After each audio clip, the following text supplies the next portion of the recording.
We're the boys who shook up Lisbon. We should enter some of our tricks. In the year of 67, sure our trophy's number 6. Home or away, we'll always play a game that's neat and clean, and we'll give 3 cheers for Celtic and our good old manager Stein. We learned the way the game to play in bygone days of yore. Lace up your boots and pass and shoot and keep on trying to score.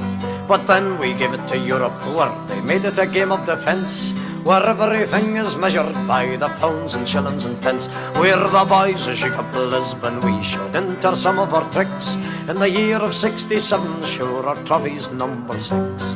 Home or away, we'll always play a game that's neat and clean, and we'll give 3 cheers for Celtic and our good old manager Stein. Give credit where it's due, me boys, and try the truth to tell. They learned it like a science, and they learned it ever so well. They conquered every cup, me boys, until the terrible day when we went over to Lisbon on the 25th of May. We're the boys who shook up Lisbon. We should enter some of our tricks. In the year of 67, sure our trophy's number 6. Home or away, we'll always play a game that's neat and clean, and we'll give 3 cheers for Celtic and our good old manager Stein. Now Winter had the edge on us with an early penalty goal. They built a mighty defensive wall and tried to keep control, but 11 men just hammered until Gemmell found the crack, and Chalmers lifted the cup, me boys, that we'll be carrying back. We're the boys who shook up Lisbon. We should enter some of our tricks. In the year of 67, sure our trophy's number 6. Home or away, we'll always play a game that's neat and clean, and we'll give 3 cheers for Celtic and our good old manager Stein. From the airport up to Paradise, you should have seen the sight. It seemed as though all Scotland had put on the green and white. There was such a mighty crowd there, boys, as Glasgow never has seen, with 1,000 cheers for Celtic and our good old manager Stein. We're the boys who shook up Lisbon. We should enter some of our tricks. In the year of 67, sure our trophy's number 6. Home or away, we'll always play a game that's neat and clean, and we'll give 3 cheers for Celtic and our good old manager Stein. So welcome back to Room 101, a very, very special one this week. You will notice I'm not in my usual cupboard, but rather the fantastic environs of the Brazen Head, the best Celtic and Irish bar in Glasgow. So we've got some very special guests with us today, but before I introduce these gentlemen, I'd like to obviously introduce this gentleman. So I've got Liam Power with me to help me along today. So Liam, how are you? I'm good. Long shanks normally. Well, I wouldn't be as nasty as sitting right beside you, you know. Very well, my friend. Right, 55 years, 2 months and 24 days ago, a group of men from Glasgow and surrounds immortalised themselves to all who followed this fantastic football club of ours. And to be honest, talking for me personally, I can't wait to get into this. So, it's with that I would like to welcome my 2 fantastic guests. I've got Joe Lilley and I've got Desi Garrity. Well men, how are we? We're great, thank you. We're ready for it. Fine. Ready to go, ready to go. Ready for it. Right. You're a long time coming telling the story. Yeah, that's it. Aye, too famous. Right, before we get into things, it's always traditional in my shows, not me and Liam's shows, but he's following me now, is that I'd like you guys to introduce yourself before we kind of get rattled in the ins and outs of what we're going to talk about. So Desi, we'll kick off with you, alright? Tell us a bit about yourself. Who's Desi Garrity? Why does he support Celtic and why are you sitting here? Well, why does support Celtic? I was just brought up with both my parents were Celtic daft, and you know, it's just followed them all my life. Big part of my life, major part of my life. That's about it. That's it. Don't get a choice, do you? As far as Celtic go. That's it. Where are you free? Original? Oh, aye, Rutherglen. Born and bred in Rutherglen. Up a Vogue. Used to run the bus. Used to run the bus. With wee Geordie Lamb. Aye, that was before it was a baby bus. Good. And Joe, what about yourself, sir? Well, I was originally from Parkhead, you know, and went to St Michael's at Parkhead. That was the old St Michael's, the one that's there now. It's been there for years, but I went to the one that was in Salamanca Street and Nisbet Street. My granny was in Springfield Road, so you were never away from your grannies. So every Saturday we're down there, and my cousin Isa, she would come from Toll Cross, and my Auntie Mary, my Uncle John, my cousin Isa, they would come to Celtic Park for the big games, right? On the second Saturday, then the reserve played, you know, every second week. Yeah. And then it was, do you remember there's the white shirt with the wee shamrock and green sleeves? I remember it well. Uncle John would take me up there every Saturday, and then it was Jimmy Johnson, Billy McNeil. They were all boys, real boys, you know. And that's what hooked me at Celtic. My first big game, I can remember my first big game well, and it wasn't at Celtic Park. We were playing Clyde at Shawfield, and my Uncle John said to my mother, "Do you fancy I take Joseph to see Celtic?" Oh, my mother thought, oh. But however, I went, and it was one of their games, 1-0, 1-each, 2-1, 2-each, 3-2, 3-each. And Bertie Peacock scored a screamer for about, to me it was about 35 yards, and we won at 4-3. That was me hooked. Wow. Desi, you remember your first game? First big game was the League Cup final in 1956. My mother took me, my dad must have been working. My dad worked 3 jobs when I was young. Worked in the tavern, town tavern, aye. He worked in the building trade, and he done a garden weekends. So he must have been working that weekend, but my mother took me to the League Cup final 1956. Celtic had never won the League Cup. And lo and behold, it was nothing each. So you get the opposite. No, they won the replay 3-0, but there was no lights at Hampden. That's right. And I was at school and I couldn't go. Oh, fucking hell. That's probably the following seasons, you know, we beat them 7-1. That's probably the only League Cup final I've not been at up to this day. You're It was a 7-1 game, it wasn't allowed. wasn't allowed, Aye, and poor Mick busted seat himself at scored one of the goals. I was sitting in a wee kitchen in the high street in Rotherham where I was brought up, and God knows what goal it was. But I smashed his teeth against the sink, busted his teeth, covered with blood. Yeah. So that was my first big game, was that Thistle game. Class. 9 each. What year was your game, Joe, did you say? Sorry? What year was your that game at Shawfield? Well, Remember? I couldn't. I was maybe 8 or 9 at the time, so must have been late 50s anyway. Yeah. Late 50s, 59 I would guess, Yeah. 60s. So Right, class. Right, before we get into the big day, this puts some meat in the bone. Right, so Celtic were going through some really mean fucking times. We all sing about the famous League Cup, the 7-1 and 57. But come April 1965, Celtic were heading for an 8th place finish as Kilmarnock were edging out Hearts for the league title. Now, we'd already lost the League Cup final with Rangers. Our manager, Jimmy McGrory, had departed the club after just under 20 years in charge. And he's been replaced by a man who played in that 7-1 game. A 3-2 win over Dunfermline changed everything going ahead. So for you guys, what was it like supporting Celtic that time? Because sure, you've been to that final, you saw the 7-1, but that's all you've had.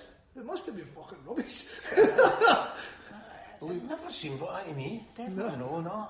I mean, it was just part and parcel of my life. What did you do in a Celtic? You went to see Celtic. I mean, home and away, didn't you? that's it. I remember going to Easter Road in the Hall bus. You'll not remember the Hall bus, but the parochial hall was East King Street opposite the police station. And do you know, it couldn't have been long after they won the Coronation Cup. When was that? 53? 53. Because I remember the headlines said it's Coronation Cup all over again the following day. And I'm sitting in the bus and Johnny Rominski was on that bus, you know. Johnny Rominski, the safe cracker, used to go see your Celtic and all. And he used to give all his vein sweeties.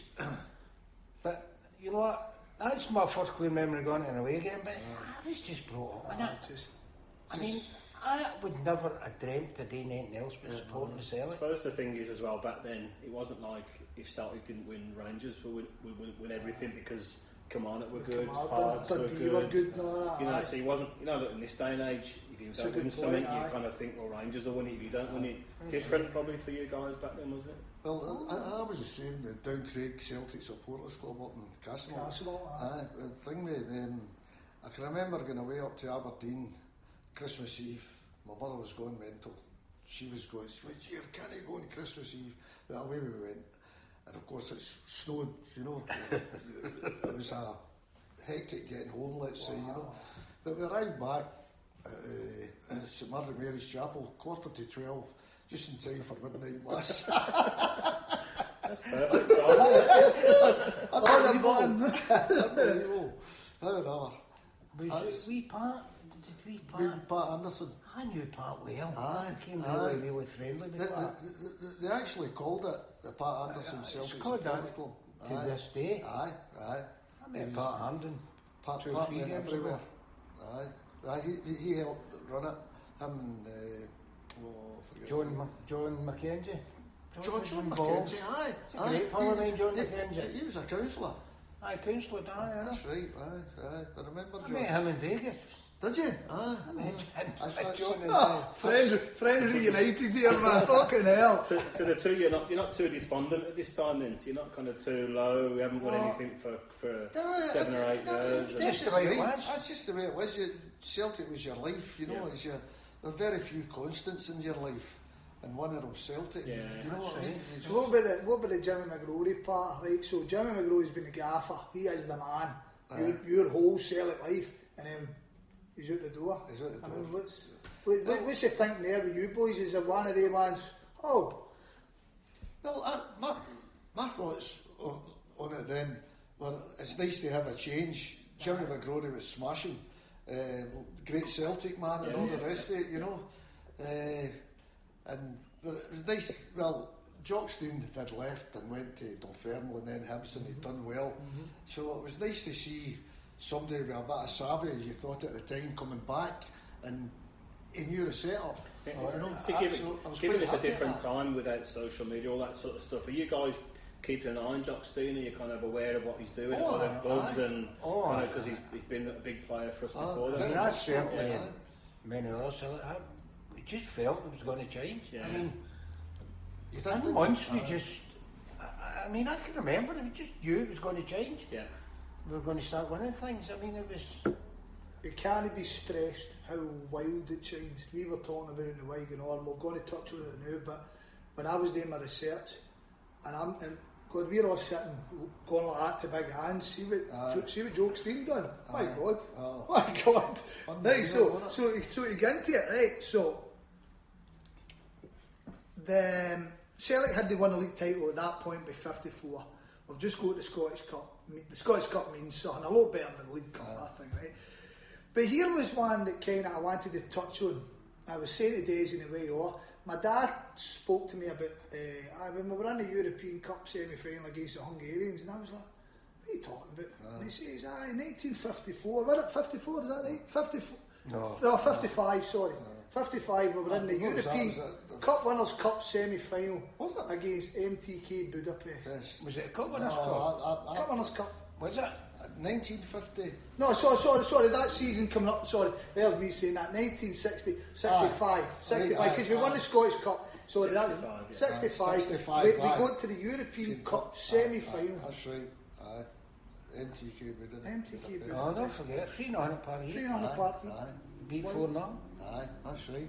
We're only going to change it, was what they said, even before the game, we're going to change it. That would have been our first ever foray into Europe as well, I wouldn't think so, no. No, Valencia beat us. What year would that have been? Christ, when we played Valencia. You had a competition called the Fair Cities Cup. Fair Cities Cup. And that sort of a... Sedan Torchi. Aye. A French team called Sedan Torchi, and by the way, you remember Atletico Madrid kicked us off the park? Mob kicked us off the park and all. Sedan Torchi was some name, aye. Jesus Christ. You need to check that, Scott. I can't mind what year that was. I never wrote it down here, so I've made an ass myself again, but that's how it is. Right, so we go on and we turn on 1965-66 league, a team who the season previous had finished with only 16 wins from 34 games, with 13 league defeats, and we are now champions, 2 points clear of the mob, 106 goals scored, only 4 defeats in the league. We won the League Cup with a 2-1 win over the Huns, and we finished the season with a 1-0 defeat again by Rangers in the Scottish Cup final replay to strip us of the treble in Jock Stein's first full season. That was quite And then so my numbers are right. To throw in 1965-66, we go to the semi-final of the Cup Winners' Cup against Liverpool. So that was the one I knew. That was the one we got diddled out, didn't we? I was doing that. Right. So was So I. you got Stayed in the Salvation Army. They No. took me overnight. We went and showed the Isaac bus for the Brady's, the Glen Bar. right. What bus that was? I'm not gonna Madness, So aye. I take it at this point you hadn't been out of the UK watching Celtic, or it had just been local games? Yeah, good, right, okay, that's good. It's probably the first time when you think about it, I've left the UK. Well, it was all England, but It was the first time I had a passport going to Lisbon. We'll get there. So see the start of this season then, so the start of his first full season, what are you seeing different about the team or about the way we're playing? What was the big transformation in Celtic at that time? How'd you put your finger on it? But Sorry to interrupt you. Well, there you go. You said it now, you've said it. You just had a feeling.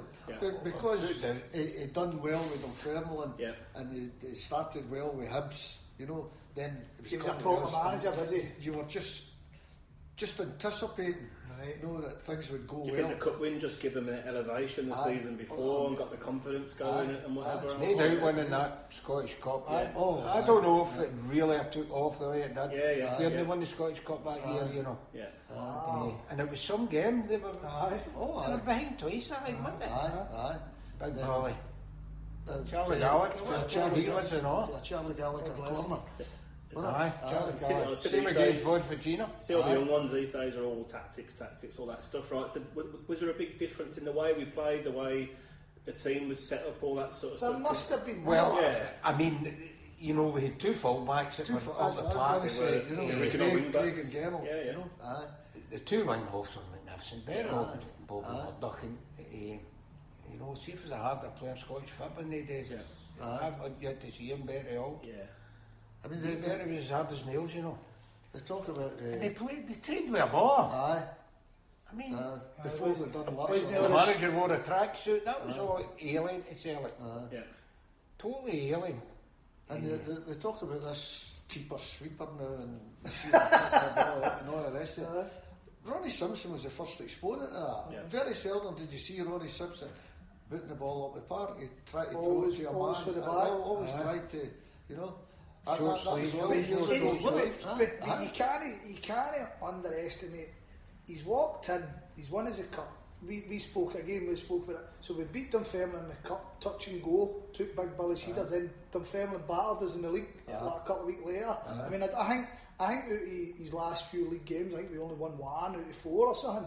So it's no. So that summer, he must have just got the biggest buy-in for a collection of men that's ever happened. I mean, there wasn't any major changes, Well, we're a goal away for a treble. So see at the end of 65, they've won the cup. 65 years. How many of the Lisbon Lions are there at that point in time then? Goodness. 2 years before Lisbon. Right. Craig, Gemmell, Murdoch. Most of them there. Murdoch, McNeil, Clark was there, Johnson. So when did Bertie come back?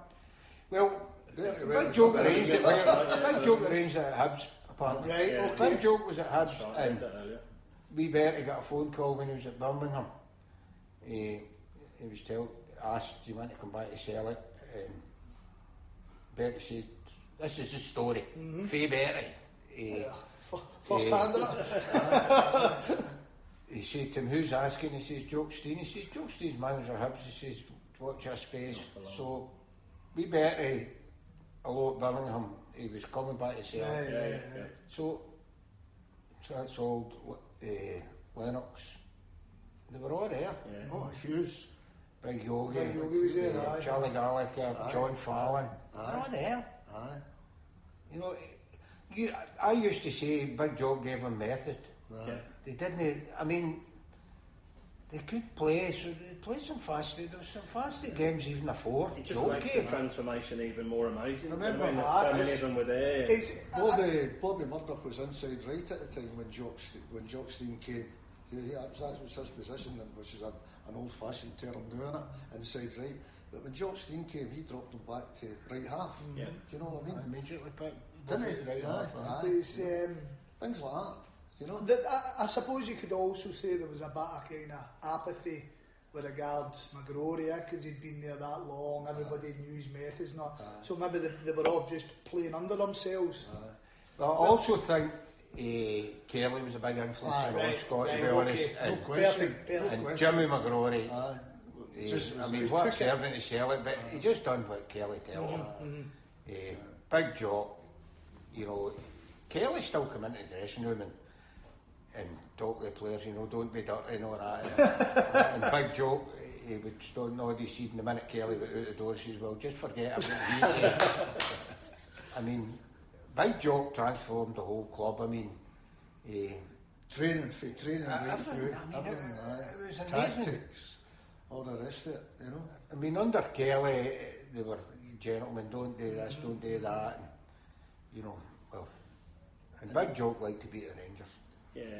You know, Big Jock really liked to beat the He Rangers. wasn't sure that we were going to get him as a manager, you know, because obviously that was his ambition to come and do that, but it wasn't plain sailing getting in through the door, was it? You know, took a bit of time to get in Turned there. out a bit earlier than he was supposed to, you know. So we go in March, didn't we? So we go in March. How was you thinking that he was due to come in the summer or something? He was. He started out today, sorted their things out, and we were in the quarter-final of the cup, weren't we? When Jock came, it was at semi.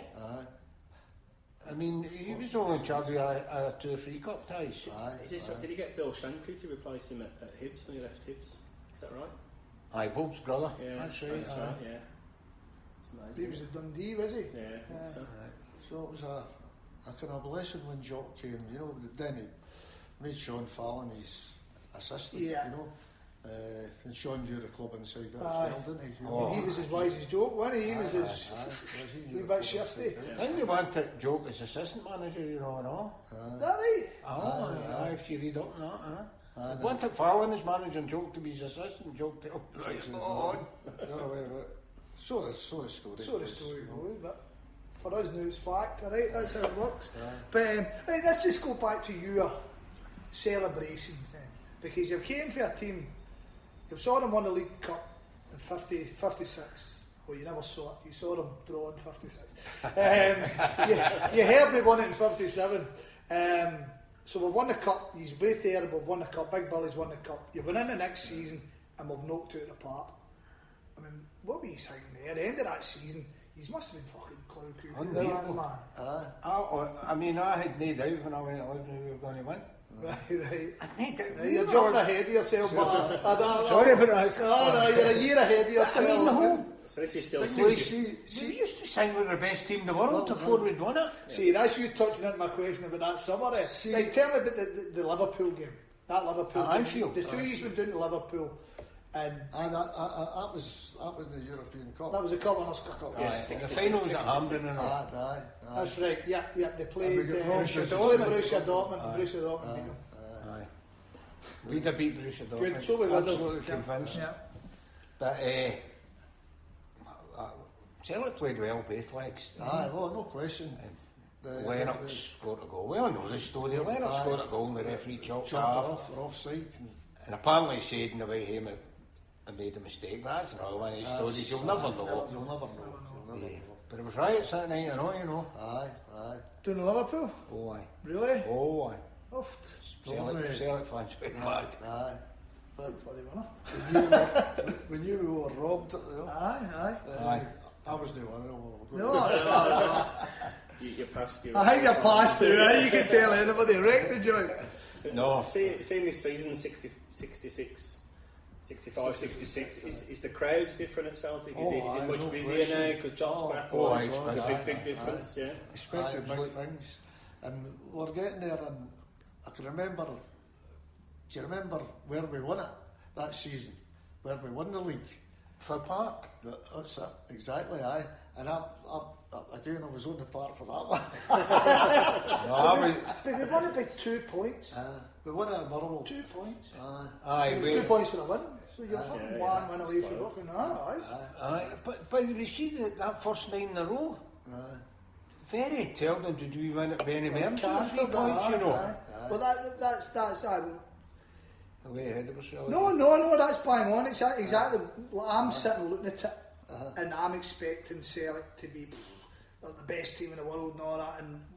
And as you say, everyone's touch and go. There's a lot of good teams in the league. Teams, but that's interesting enough. We'll come to that in a minute, just about how you were feeling about European Cup. So in fact, we're right at that now. What am I talking about? Right. So we've missed it. You were asking about attendances, right? Yeah. See that Scottish Cup final that the Rangers beat us. They beat us in the replay. See the first game, over 110,000. See for the second leg, 80,000 for the replay. And that was like 5 days apart. That's massive, unbelievable, man, unbelievable. So you get to the summer. You've got 2 trophies in the bag. You've got yourself into a Cup Winners' Cup semi-final. Probably should have been at the final. Won the bloody thing. We could have won a treble in Jock Stein's first full season. You're getting into European Cup, right? So in fact, we'll talk about the league first, and we'll come back to the European Cup. So domestically, we do it all, right? We win absolutely everything, right? So only 2 defeats in the league. We won the title by 3 points this time over Rangers. Right? We actually won it. We've all seen it on the tail, seen it in the video. We Jinky scoring the 2 goals in the mud. So we've won the league. 3 points over Rangers. We've scored 111 goals. Right? We retain the League Cup with a 1-0 win over Rangers. Bobby Leonard scoring the winner. And then we do Aberdeen in the Scottish Cup 2-0. Wally Wallace scores both of them. Right? So domestically, guys, he's went from fucking nothing to fucking everything. Must be sometimes, man. Oh, brilliant. Home and away. Every game was just 2 years home and away. Aye. And if you don't mind me asking, what age were you then?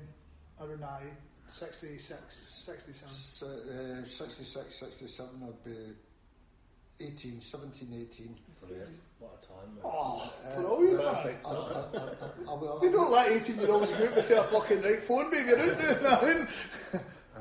I was 19 when we won the cup, the European Cup. I was 19 and all when we won it. 7 days later, I was 20. I was an early birthday present, And we've done the treble there, but obviously, as Scott said, we've won the league by 3 points with only 2 defeats, so that's how strong Rangers are. That's how strong other 2 Hearts come on, as you mentioned earlier, Dundee United. Unbelievable. Didn't they? Right, so the Rangers team at the time was same every week, every single week.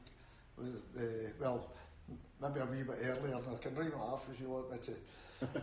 Niven Shearer, Caldo, Davis Patterson, Baxter, Scott McMillan, Miller, Brandon Wilson.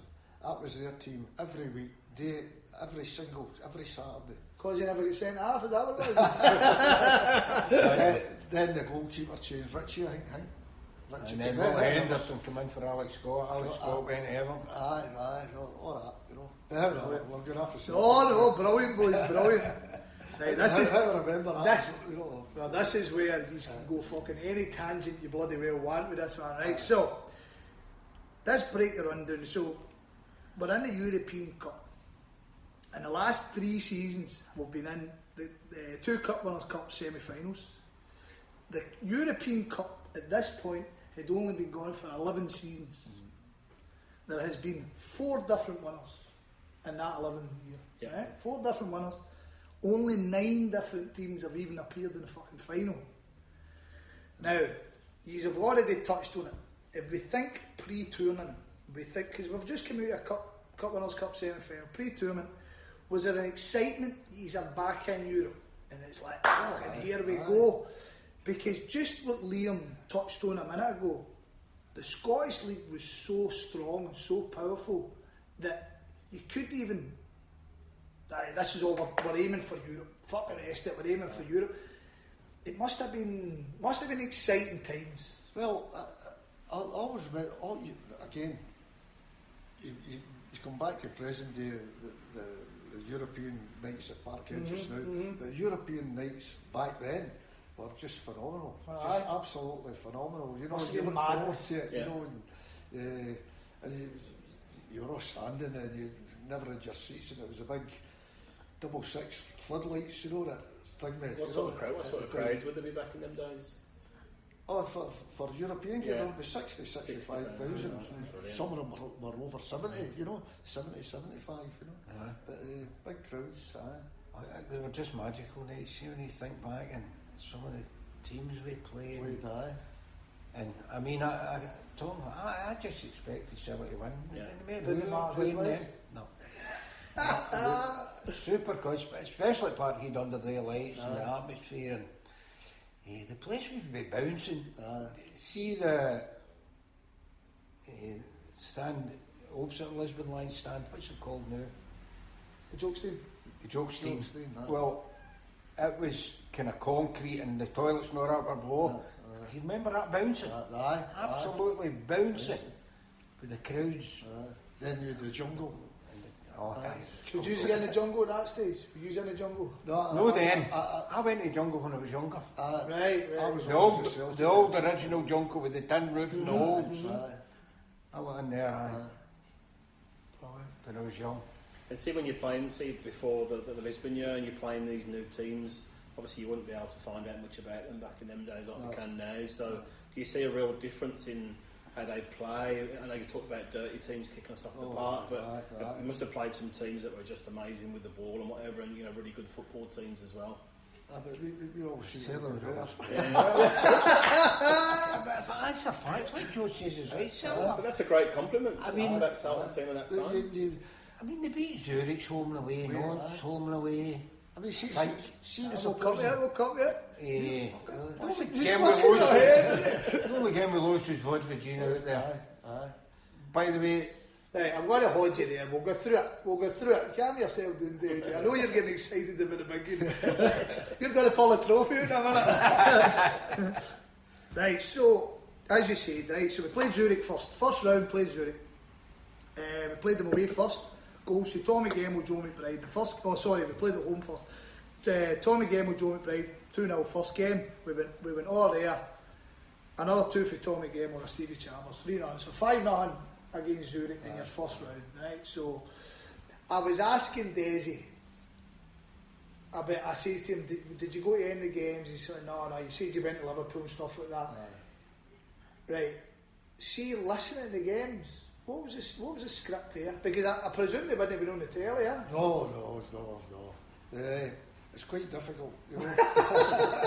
But you've done your best to listen to the games. I was doing this phone, this carry on, you know, nothing like that, you know. So you just had to tune in and hope for the best type thing, you know. BBC Radio Scotland. What was his name? On the radio as well. That'd be a nightmare. Somebody Francis, wasn't it?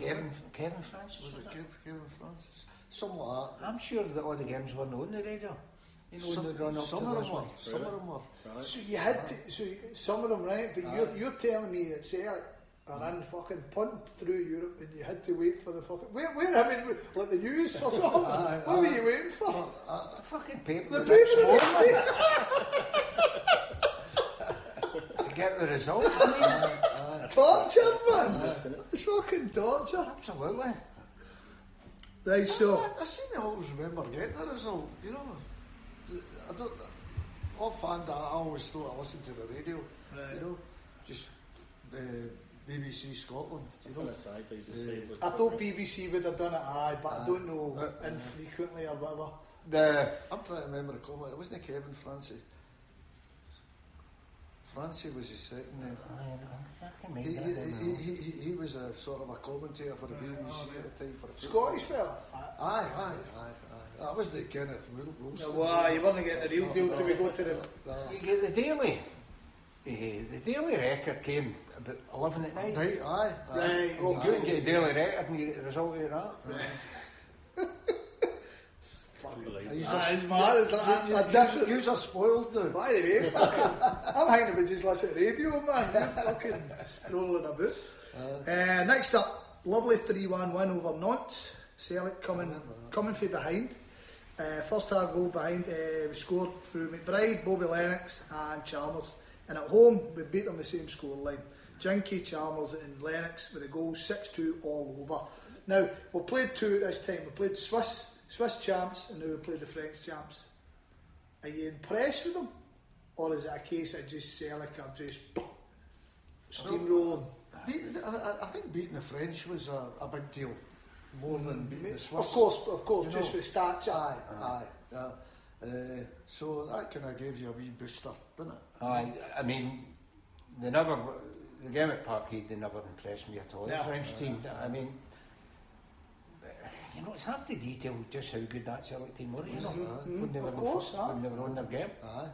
I mean, you know, I'm concentrating on watching Celtic. Of course, it's hard to remove yourself from the game watching your team in it, because if they score against you, it's a bad goal. We let that goal in rather than they were good.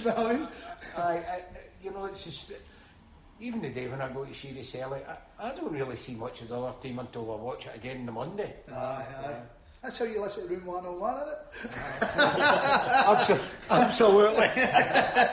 There's no seeding or anything in these days. It's just a straight draw. So you don't get the best or the worst in the early stages. You're not kind of doing that trajectory. Which is magnificent. And see for us proper football men, that's the way it should be. If you're the best, you'll beat them eventually. It's not a case of try and keep all the best teams. Yeah. I think it's corrupt now. Oh, you're no kidding, man. You're no kidding. If things weren't going well as what you'd hope, you'd always great faith in Jock Stein and changing it. Always great faith in it, you know. And see, obviously you two guys weren't travelling to these games at this point in time, right? But was there any Celtic fans going? Was there kind of a small handful of them going to these early games, or was that not really the... I remember Tony McGuinness used to go to all the games. He was a brilliant businessman, but he was also a friend of Jock Stein. And when you say businessman, well, cut that. So, you know, as far as I know, there wasn't a great deal of run-of-the-mill punters going to... Tony Queen was his pal. Tony Queen, aye. Yeah, that was Jock's pal as well. That's who he was in the car crash with. Aye. Tony Queen and Jock Stein. So, you know, it's an expensive business going abroad. Of course, it still is good. Aye. So, no, I didn't know many went to travel to any of the earlier rounds. No. Right, okay, so you touched on it a minute ago. So, Vojvodina, one of only 3 defeats of the season. A 70th minute goal from Milan Stanic. It took me long enough to find out that guy's first name, but he's no wrote in many places. Milan Stanic was enough to take the win. Now, from my research, it was said that Celtic defensively were immense on the night. However, a defensive mistake by Tommy Gamo allowed the winger to run in one-on-one and score the winner. Now, of course, Celtic overturned this result with a 2-0 home victory. 2 second-half goals from Stevie Chalmers and one from Big King Billy himself, taking us through. Now, this was the quarter-final stage, and this was at the point that the champions, Real Madrid, were knocked out in their arse by Inter Milan. So that game, that night, you touched on it, the famous header by Big Billy, taking us through 2-1. That must have been, you must have started getting a wee, fucking here we go, started to get excited. He definitely did. That night when that goal went in, the noise was definite. Absolutely definite. I was behind it. That's goals I was behind. I was with Jim Wilson, my cousin Jim Wilson, James Kelly's grandfather. That night, Jim and I were going ballistic. Amazing. I felt then we could go all the way. Really? Aye. Fucking you're tingling away Walking myself. down Kinnair Road, the railway on the right hand side. Aye. Talking, he says, we can go all the way this season and that. At the start of the game, you're still confident. We've lost the first game away. You know, it's only a goal in it, but that's not too bad. But you're still thinking we're going to do this now. Some we still can't do now. I mean, it'd been round about then we were starting to sing we're the best team in the land, and right through the whole team. You remember that, Joe? Aye. We've got Ronnie Simpson, then our number one. We've got Ronnie Simpson. That's right. Right through the whole team. I'd be all Number for that. two. Back right now, I'll tell you. I'd be all for that. Aye, right through it. And it was only about that time we'd start to do that every game. Get excited. I think like Scott said earlier, though, you know, you're in a real title challenge. You get into cup finals, League Cup, Scottish Cup finals. So you're not really all on one thing. You know, you're just going from game to game. Every game's a big game at that time because everything's so close in there. It probably helped, didn't it, really? Because you're not getting too distracted by one thing. It's just keeping it going. Keeps you going. Every game at a time. So. And there's a big gap between. There's not a big gap between the games. I think the first couple were pre-Christmas, weren't they? And then the quarter-final was Nance was December, aye. Yeah. And then your fucking Boys with Dina was March. Aye, decent enough. And you're doing a lot in the middle of that, because I think the Rangers game that we ended up winning the league, that was a cancellation for January. That's right, wasn't it? Because I think that was their final game of the season. Was that? Aye, we'd still come on to play. We'd still the last one, aye. Well, moving on a bit, the thing we did is we won the league again against Rangers in a cancelled game. I think it was 79. You know, the game was cancelled in May. I'm moving on. Oh, just a fucking bit. You missed it the game itself. I was working abroad at the time, and my brother-in-law got me a ticket for an Derby game, and it was cancelled, and it was thingy to May. That's the 10-man one. 10-man one, 10-man, Johnny Doyle, ordered off. You know, but anyway, I've jumped here. That was another game we won. Don't worry about it. Plenty of time for that. And just Scott, before you moved on, massive result. You said there, Inter Milan have taken Real Madrid out. So this is the two main teams from the history of the short history of the competition. If I'm right in writing, I've no go to do it, but if I'm right, Inter Milan had won it the previous seasons to Real Madrid twice in the bounce. So Inter Milan, Real Madrid, and also Real Madrid have already go to 5 right at the start of it. So you're in against the fucking. You're wanting them to take one of them out. Do you know what I remembered? See when the draw for the semi-finals made, I wanted Douglas. Right. Didn't want it.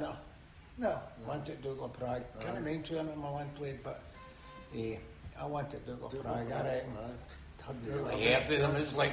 As I remember, never heard them. We were beat them. I think Inter Milan went to third game. Did they know in that other semi-final? And they make I'm pretty sure they did. I'm pretty sure they kind of just eked through. But right, so we get to the semi-final.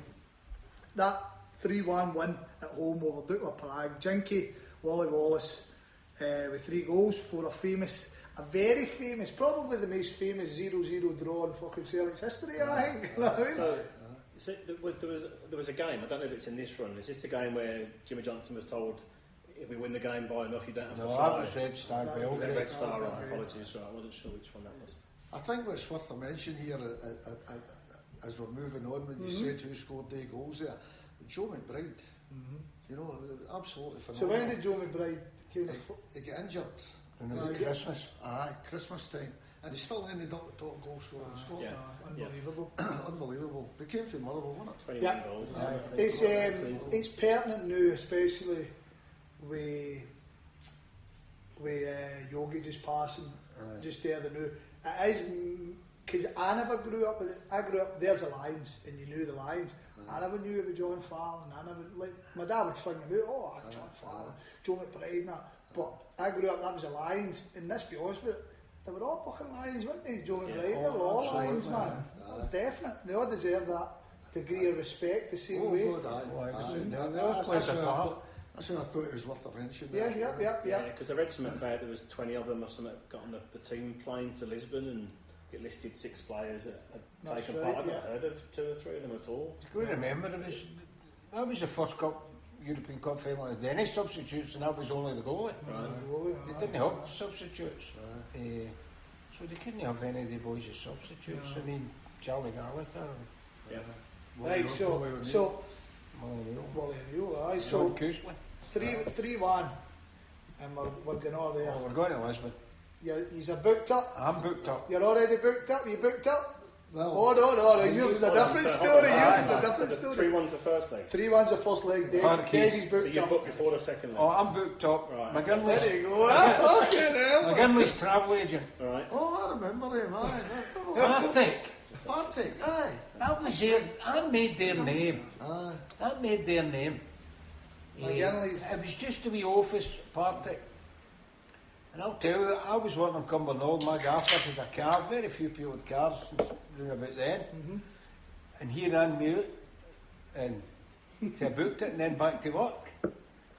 I'm sure I met a guy called Eugene. What story this is? I met a guy called Eugene and I'm sure he was a school teacher. And I arranged, my brother had a car, our Mick. And I arranged to pick Eugene up at Pomedy Road in the way to Abbotssinch, the Glasgow airport at the time. And we did so. My brother woke me up. I was still sleeping. It was time to go to the game, catch my flight. And we picked Eugene up, and Eugene and I spent the whole day together. The only thing, Eugene, probably being a school teacher, didn't run onto the park like I did. I didn't bring him 2 big bits of turf. But you know, I've never saw Eugene to that day to this. I think he was a copper. I think he was keeping an eye on you. I was just I was keeping an eye on you. But I was. So what were you booking here? Was it a flight or was it a hotel? Was it a No, I or went in the same day. Just a Right, in and out same day. So that's And what do you- you Really mind, early morning flight. much did it skin you? I think it was about 27 quid. What I it- was including the ticket. What would have been your wage, a weekly wage at that point? I can't mind it. Nah, No, it wouldn't have been 27 would have been quid. 27 aye. No, but And that was your brief as well. Flight in and out. flight in and out in my brief, aye. Right, good. Okay. But it was a lot of money for Oh, me. aye. Oh, God, aye. Yeah. Aye. I think my mum and dad helped me to pay it, and I had to pay them back over a few weeks. Ah, brilliant. Okay, that's brilliant. So you've not booked at this stage, Joe. So we'll hold fire with you. We'll hold fire with Right, you. so Celtic won 3-1, and then we went all there, and we've drew 0-0. This game must have been on the radio. I think it was on the telly. It was on the telly. No, it's second leg. The second leg, No, no, it wasn't in the telly. No? Well, I couldn't say it for 100%, but I'm 99% sure the second leg wasn't in the telly. No. You'd be right. I remember watching it. I've never seen a bit of that second leg. Aye. My experience of the second leg was we were working Cumbernauld, it was industrial heating we were doing. And I'm in this wee off room, it's a big factory. And it's just getting ready to get handed over, we're just finishing all the heating. And I'm in this wee room with a wee radio, trying to phone, the game was on radio, but she trying to get a signal. Torture. You had a question, didn't you? You said to a question we were going to have a gander. I see if Joe knows. Was that game played in an afternoon, the second leg? No, you could be right, because a lot of parts didn't have floodlights then, you know. You could be right. Because my experience is, I'm listening to it at work, so Aye. if I'm listening to it at work, it must be the afternoon, either that or I'm working late, and I don't remember, we worked weekends, we didn't work late a lot. That was the 2 nights and a Sunday then, wasn't it? 2 nights and a Sunday, aye, well, we were in the building trade, we done kind of funny hours at times. So you've booked your ticket for the final, your flight, right? You're waiting on this second leg. I had a ticket for Seville before we played Liverpool in the quarter final. And that Boa Vista second leg was the longest 90 minutes of my life, honest to God. So how on earth you were feeling at this point where you can't see it, you're struggling to even hear it? Absolutely. Amazing. I know it's still not an each, but I don't know how long there is to go, and it can have my head. Yeah, of course. I mean... That's torture, that is, isn't it? Does it give it time? That's what I'm going to try and see if we can find it there. But just to answer your question, CSK Red Flag, that's who Inter Milan played, and they drew 1 each both legs, and they beat them 1-0 in the third game. I don't know. It's got 25th of April, 67. We know fucking. Hey, we don't know. We've got them here, have we not?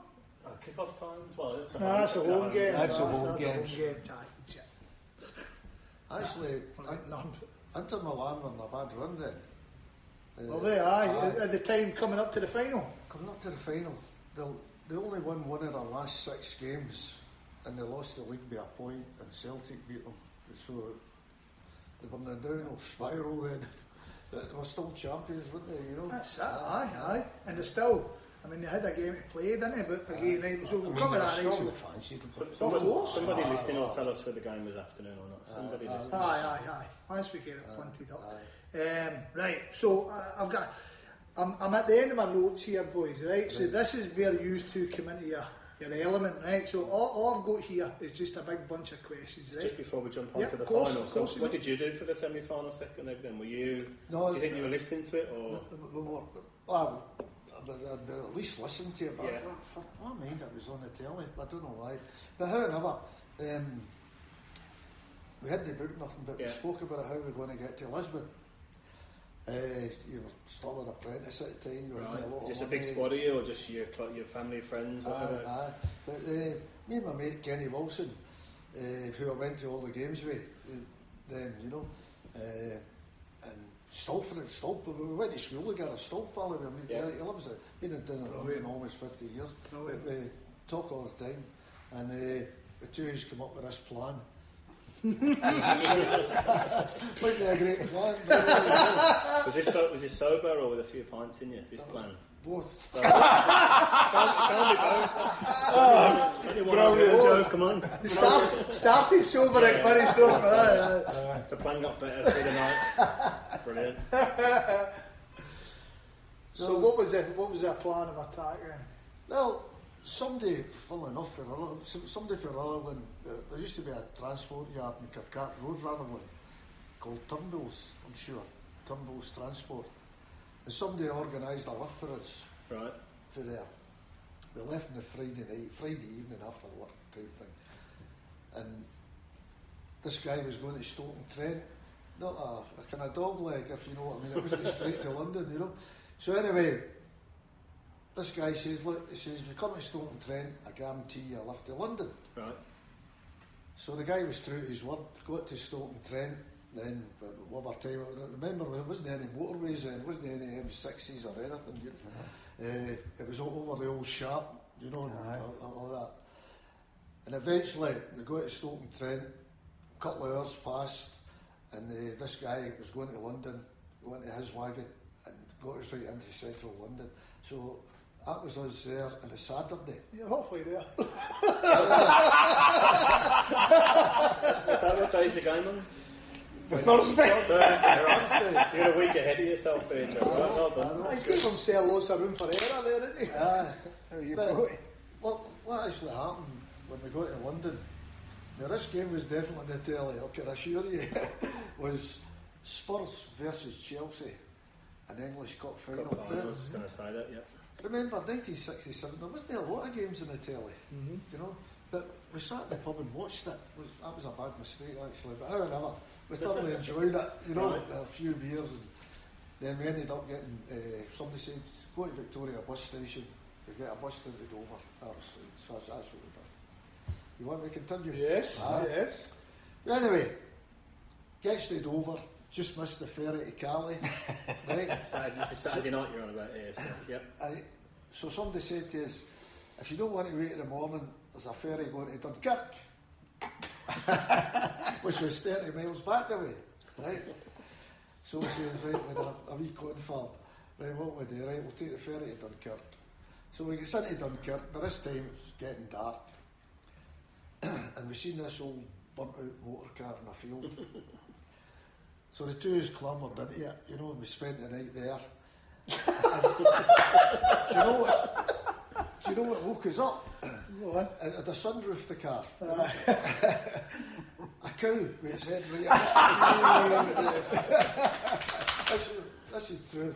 Brilliant. So anyway, we think the cow woke us up, and that was it. We were out onto the road. More or less immediately we got a lift into Cali, you know. Yeah.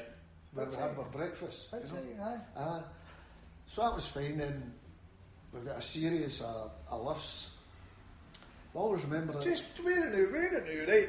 See, if there's any young team watching this, they're not going to get that, right? See, to me, it was a thing I saw on the telly, people going like that, and they would get lifts off of people, right? And I've never done it in my life, but I thought it was a thing. It's not a done thing now. You don't see fucking people. So you're telling me you and your mate are in France. You're in France and you're waving down French motors and they're giving you a lift. You think of that now? That's madness, isn't it? Fucking hell. We don't have our Celtic scarves. Alright, so you're... Right, alright. So what are you wearing? It's his shirt and trousers, or That's a little bag, a little change of clothes maybe in the bag. Change of clothes. You're not going to be flush with money, are you? Either. £2 in your pocket. We sort of we budgeted ourselves and we figured. A little kitty. You know, we got so many. Yeah, you fucking get a lift halfway there. I think you've done alright budgeting. Oh, it's better to come. We got a series of lifts, but then this old guy, he was probably 50, 55, you know. You see, young fella now. But he had a black Simca car, right? Immaculate. And he stopped a lift, right? I always remember he'd on black leather gloves yet, but this is how naive we were. So anyway, he gave us a right good lift, really, maybe 150 miles, something like that, you know. So he says, this is a highway. He says, I'll bring you back up here. He says, but you'll come to my house. You know, his English was good. So off the beaten track, drives up, big wrought iron gates, open automatic, into this big chateau. Drives his car at the front of the house. The maid comes out, says a few things to her. Way we goes in, the maid shows us to this palatial toilet type thing. You know, it's huge, and we get washed up and cleaned up and whatever. And then we went through to a dining room, massive dining room again, and it was something like an omelette, you know. Yep. Sitting there for us, you know. Something like an Imagine. A knife and fork as well, you know. So we had a right good nosh up there, and the guy says, right, come on, take us back up to the highway. So he took us back up to the highway, a bit of a cheery farewell, thanked him very much. Oh man. And away we went again. Amazing. So you've never been abroad at this time, obviously. This is your Never, first never, adventure. never. Brilliant. You're at this point thinking every French guy's the best guy in the world, These are the nicest people in the world, But we got a series of small lifts again, you know. And then this English guy stopped. And he says, "She's want a lift?" Oh, certainly, you know, we jumps in, you know, so we started talking to him. He says, "Look," he says, "I'm going right to the French-Spain border." He says, "But I'm stopping overnight in Bordeaux." He says, "Right, what do we do here?" Right. So anyway, we hadn't really seen a bed for a few days, you know. So he said, "Right, we'll just stay the night in this hotel." And this guy paid the bill in a hotel. His name was either, it was something like Bob England or Bob English. I think it was Bob England. Because when we were at the hotel reception, they asked for your passport. You know, I'm the first passport I had. I'm reluctant. How much has cost me? You know what I mean? Aye. A visitor's passport, it was called, when it does. British visitor's passport, that's right, aye. Passport, you know. But the passport, the only valid for what? 6 months. 6 months. Aye. 7 and a half. Again, you need to explain that. 42.5p. Right, Something like that, aye. Aye, that's what it was. That was a lot of money, man. But we think we'd... No, you'd be flushed at this point, you'd be spent a penny. Anyway, takes us this great distance and we ends up in Bordeaux. And as I said, and there was a bit of confusion with his passport. They're going British England, you know. However, we got all that sorted out and I'm like, handing over my passport. And right, Kenny was the same. So we get up to the room, gets washed, changed, maybe a bath. And we went out to a Chinese restaurant in Bordeaux. Wow. I said to Kenny, I says, look, this guy's paid the bill, you know. So we bought him a Chinese meal in Bordeaux. Well done. So then, next day, away we went again. And we ended up at the French-Spain Bank. It was called San Sebastian. But just inside Spain, there was a very small town called Irun, I-R-U-N. Right. And somebody said to us, listen, you can get a train for here. I'll take you right into Lisbon. Right. Right, jeez. geez, you know. So we thought, that sounds good to us, you know. So the train came, jumped on it, and you're expecting a load of French and Spanish, you know, what the hell? Loads of Celtic support. Brilliant. Everywhere. Anybody got a can? I wish I could remember Tommy's second name. He worked with the railways, and he'd go on at Glasgow Central type thing, and he would sing me all the way through. And the train, we were on the train at 3:30 on Wednesday, and it said it takes 24 hours, and we got off that train, and we looked up at, Kenny looked up at the clock, and we went like that, he said, geez, oh, it just went like that, just off the 3:30. And he says, well, exactly, would you get that with a British rail train? It was some journey, it was a happy journey, you know, everybody was in great spirits, we were singing and different things, you know. So we had 2 hours to get to the game. So half-5 kick-off. Half-5 kick-off, yeah. Mine wasn't as exotic as that. Have you any idea, well, it was played on a Thursday, which was quite unusual, but there has been other games played on Thursdays, you know, it's not unique. Yeah. Well, the European Cup's only recently been moved to a Saturday. Saturday, it was a Wednesday. Always a Wednesday days, wasn't it? Was it not a Thursday for a lot of years? No, in my lifetime, no. Do you know? By the way, just to confirm, we found that the game was an afternoon kick-off at the stadium with no floodlights, and by tea time, the tremendous news had filtered back to Glasgow that Celtic had made it to the European Cup. Filtered There back. you go, you're bang on it. Well, it was just logic. I couldn't say for certain that was an afternoon kick-off, but I'm thinking it must have been. So what were you saying? What was your trip then? As you say, no exotic, but I dare say it was still been fucking fun. As I say, my brother. Had you been on a plane before? Never been on a plane in my life. Brilliant. Propellers and. So my brother picks me up. My brother's got a car, and he lived in the high street. Right. He was married by then. He was a sensible one out of 2 years. And he picked me up to come into the house and wake me up. Honest, we're going to the biggest game of my life. Amazing, man. But you don't know it's the biggest game of your life then. You know. So as I say, we pick up Eugene. We drop us off at the airport. There's no problems in the airport. Charlie Tully was on our flight. Jesus. Charles Patrick Tully. Starstruck. I actually seen him playing. I remember him So playing. did Charlie. Charlie. So we were in Lisbon fairly early. Right, well that gives us another scope to look at it then, right? So you landed in Lisbon, you're like, right, here we go, we need to fucking fund this ground, that I mean, but you're fucking Just follow the crowds. We've get dropped off and we're getting picked up and took to the game. Right, Oh, you're talking hell, man. that was on the package. And we get dropped off and Into the centre of Lisbon. Centre of Lisbon. I've been there twice. That big square, you know the big square? Big square, I was there when we played Sporting in 86. Right, okay, Been there when we played Benfica twice. Anyway, we get dropped off in that big square, and I think I can't imagine anywhere else, because I'd have got lost if we get picked up anywhere else. Because that's when it started behaving, but then we get picked up, took right out to the match, a big car park, and it was the strangest ground. Have you been there? Yeah, been twice. It's just no light. Didn't need isn't a ticket, you know. I had a ticket, but you didn't need it. Yeah. You just walked through this trees and God knows what. Very feeling. I remember that. So, but before that, Desi, set the scene in the town centre then. I mean, the town centre, was it like your usual European games? It's just full of Tims and the kind of locals were like incidentally starting to walk through and all that, or was there a case of like, I mean, there's a famous video, and I don't know what Celtic video it is, and there's the old fella reading the paper, and the old apartment heat and all that, brilliant. I mean, it was just the usual man. And what were you wearing?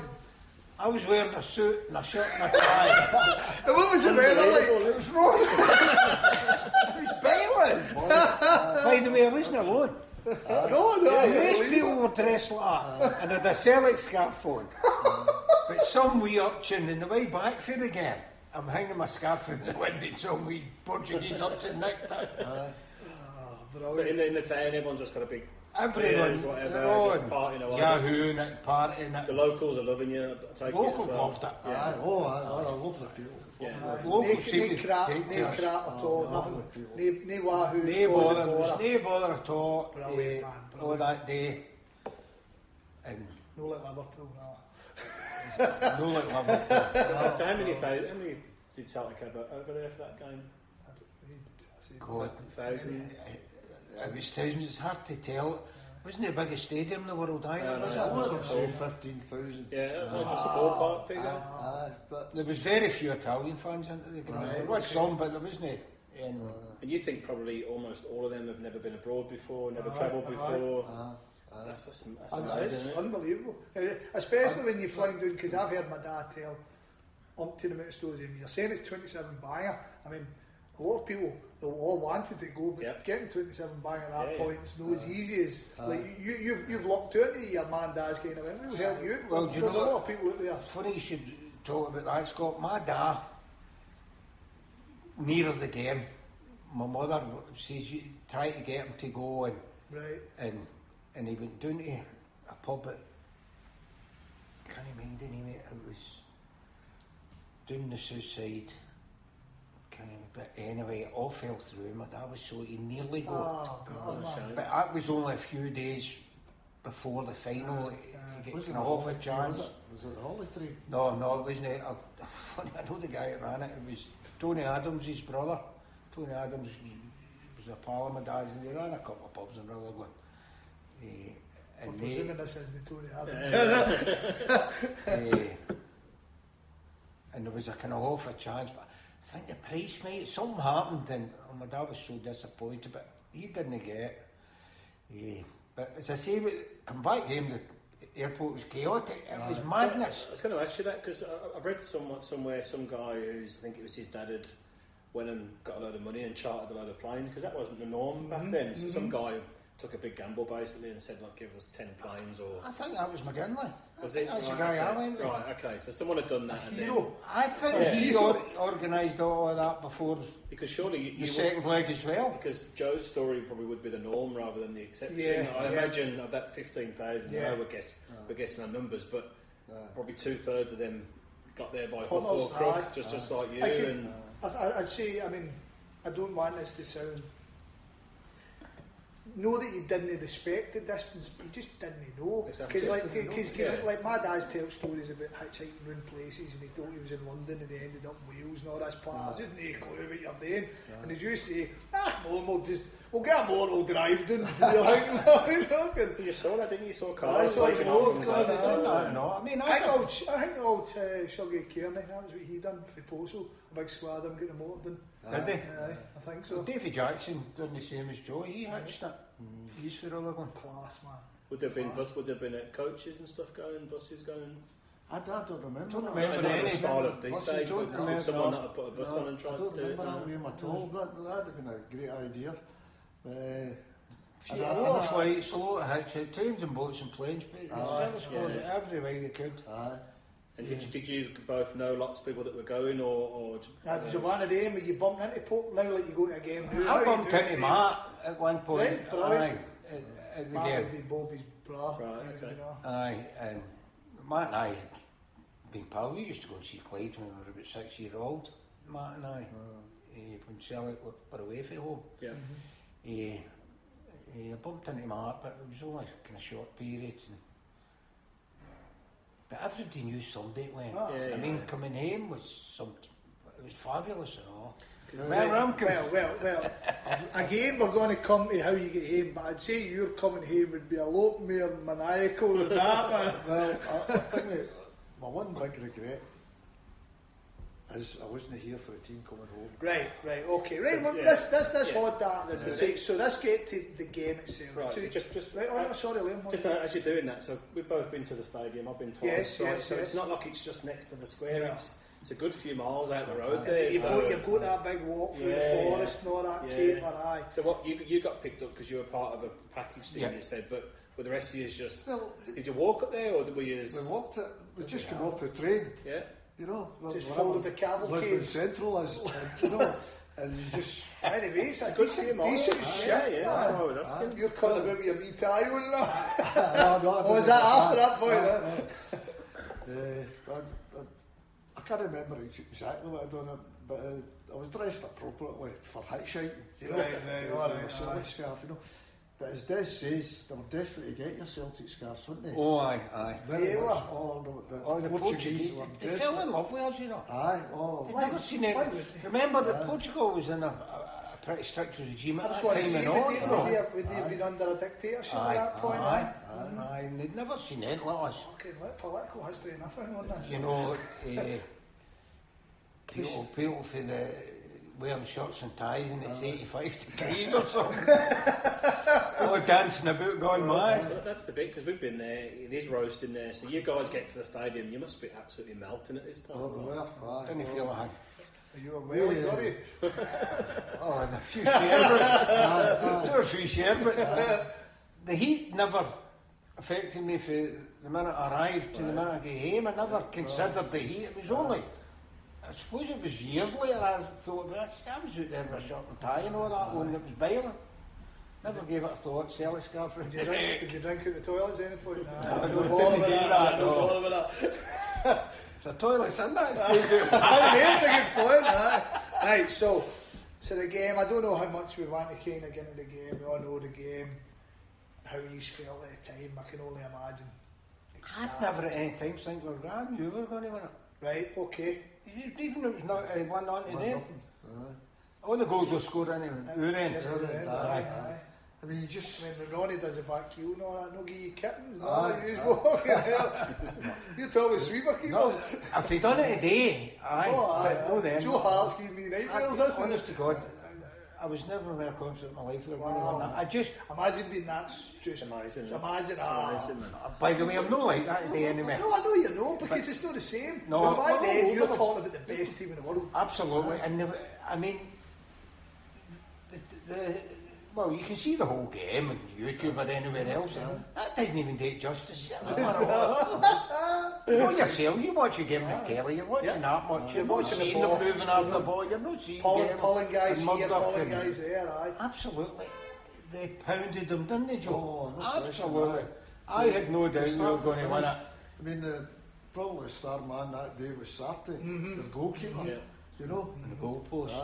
But you're saying that as much as, see if Celtic had actually got what they deserved that day, would have won 5-6 nothing. However, the fact that you've come back for a goal down, it looks at one point like you're never going to beat them, and then you get the 2, and then you get the second one, and it must have been amazing. That's saying with Jock Stein, you'd always had confidence in him.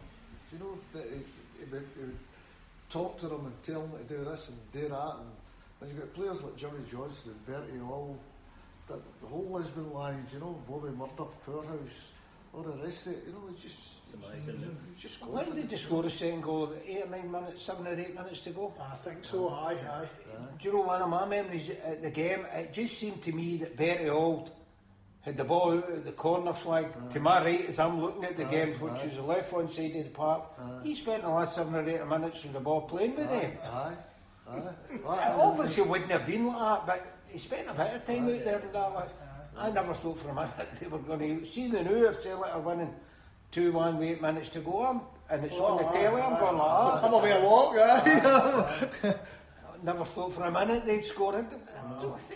Could they get up the park? No. They can't score if they can't get up the park. The stats for the game speak for themselves. I mean, absolutely phenomenal. You wouldn't see that in any modern final.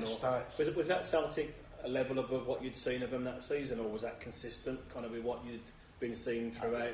Probably that's the best they played. I think they kept the best for that game. I mean, it's hard to believe how good they were that night afternoon. Well, I think it 5:30 kick, so I finished about 7:30. So what time are you expecting back when you're playing? I mean, the play was, as you said, if it was chartered and all that, it was never going to leave without you, that part of that, so you were kind of going to care anyway. I've got a feeling we'll get bundled on any flights on the way back. So we went straight back to the airport. Buses went straight back. There's Liam put the stats up for us, right? So, goal attempts 5, Celtic 42. I mean, that's incredible. Shots on target, they had 4 of the 5, which is impressive. Decent. We had 24 on target. Shots off target, they had 9, which doesn't really. But 20 fouls each. We had 10 corners to their 9. Wow, that's an incredible start. 42 shots at goal, and see these shots.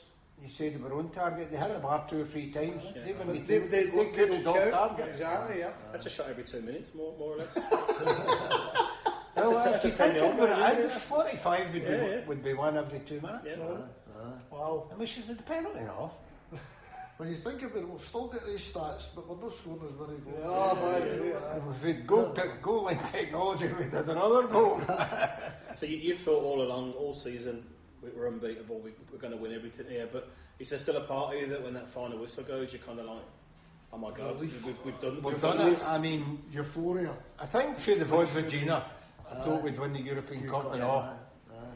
The other 3 Scottish trophies just... It's amazing when you've never been in it before, when you've got that much you've confidence. sauntered into it, aye. Slapping punters about. But, right, so who was on the pitch? I was on the pitch. Oh, 2 hooligans, You have to be there, wouldn't you? Look at right, man. I hope he's won the on early. I've dug up a couple of bits of the centre park. Joe's going to tell us it's in the paper now. Look. Are you in that, Joe? Just to let people know, Joe's brought some papers from the From the day of the game. That's Billy. Billy and that. I didn't know about this till I came home. There's a pal of mine, John McGee, that says Scottish Daily Mail or something like that. And when I came home, he said to me, he says, I thought you beside Billy McNeil in the park in Lisbon. Amazing, man. Aye. Maybe I'll ever take that for you. That's what I mantelpiece was talking to Matt on the park. I met Mark. Where did I meet him? We met him on the park. I'm sure I need to ask Matt. That's brilliant. I talk to Patricia, man. I talk to Matt these days. Aye. Brilliant, man. Sure it was on the park. I bumped into Matt. But I know you're going to win it, but I actually won it. It's different. Absolutely. But it's a shame we all ran on the park in a way. They've been great to get presented with. You know, we were the first ever to win that cup. Yes, I do know that. that. That was a new cup. Yeah. Well, that seems to get lost a lot. That. Yeah, just to explain, because Real Madrid had won the 5 starting ones, and then they'd won the one previous, and they were awarded the previous trophy. And that was once. Is that you? We'll put these pictures. Yes, we'll put them on Twitter. We'll put them on Twitter. A picture of Joe about 5 yards away from. Sean Fallon's in one of the 2 of them, in the 2 of them. It's Jean time. Funny, I've got a photo. But Denny, you know why it was played on a Thursday. Denny, you know why it was played on a Thursday. Go on then. Right, and it was the Feast of the Corpus Christi. And it was a national holiday in Portugal, and that's why they held it. Useless information. Oh, there's nothing useless about Lisbon, man. Funny, I've got a photo at Celtic Park on the Friday night. I'm in. Right. My mom's in, my brother and his wife's in, and one of my pals, Eddie McKechnie's in. I've got 4 photos, but 3 of them were in the house partying, and one at Celtic Park. Still got them. I don't know how I've still got them. Did you get picked up from the stadium, or did you have to go back somewhere? No, we get picked up at the stadium. Right, okay. Straight to the airport. So you're whisked off, right? So we're giving it Yahoo and the bus. So we'll come back to your Friday bit afterwards. So what's your story here then? So that you're celebrating after the game, obviously. After the game, we did have a game plan. There was this wee mound just outside the stadium, and we said if we get separated, that's when we meet up after the game, you know. So however, that happened, you know, me and Kenny, and there was a big guy with a kilt kind of palled up with us as well, but I can't remember his name. But the 3 of us met there, and we ended up in the bar, which normal. There was a lot of Portuguese people, for my Celtic supporters, but these guys seemed to take to us, you know, and they stuck with us and thing me, you know. End of the night, they paid the bill. Honestly, wish I'd went with you, Maybe Joe. I'm miserable, don't you? No, not to take Joe on it. Hey, Joe, where do you drink this way? Do you know what they done? They took us back to a place and got us lodgings for a night. And they paid for that as well. Could you believe that? Could you believe that? Wow. And we arranged to meet them to play football on the beach the next day. Brilliant. And they all turned up, you know, and we all played football. In your shirt and trousers? And we, then we ended up sleeping 2 nights on the beach. You know, see what Des was saying about the sun, how hot it was. My mate Kenny, he got sunburned. Right. Couldn't walk. Jesus. You can't walk, Well, you that's can't a bad, hitchhike. You know? So we heard about the British Embassy, you know. So everybody was going to the British Embassy. So we toddles up to the British Embassy, walks in full of Celtic supporters. Surprise, surprise. No passports, no money. Green and white scarf around the Queen.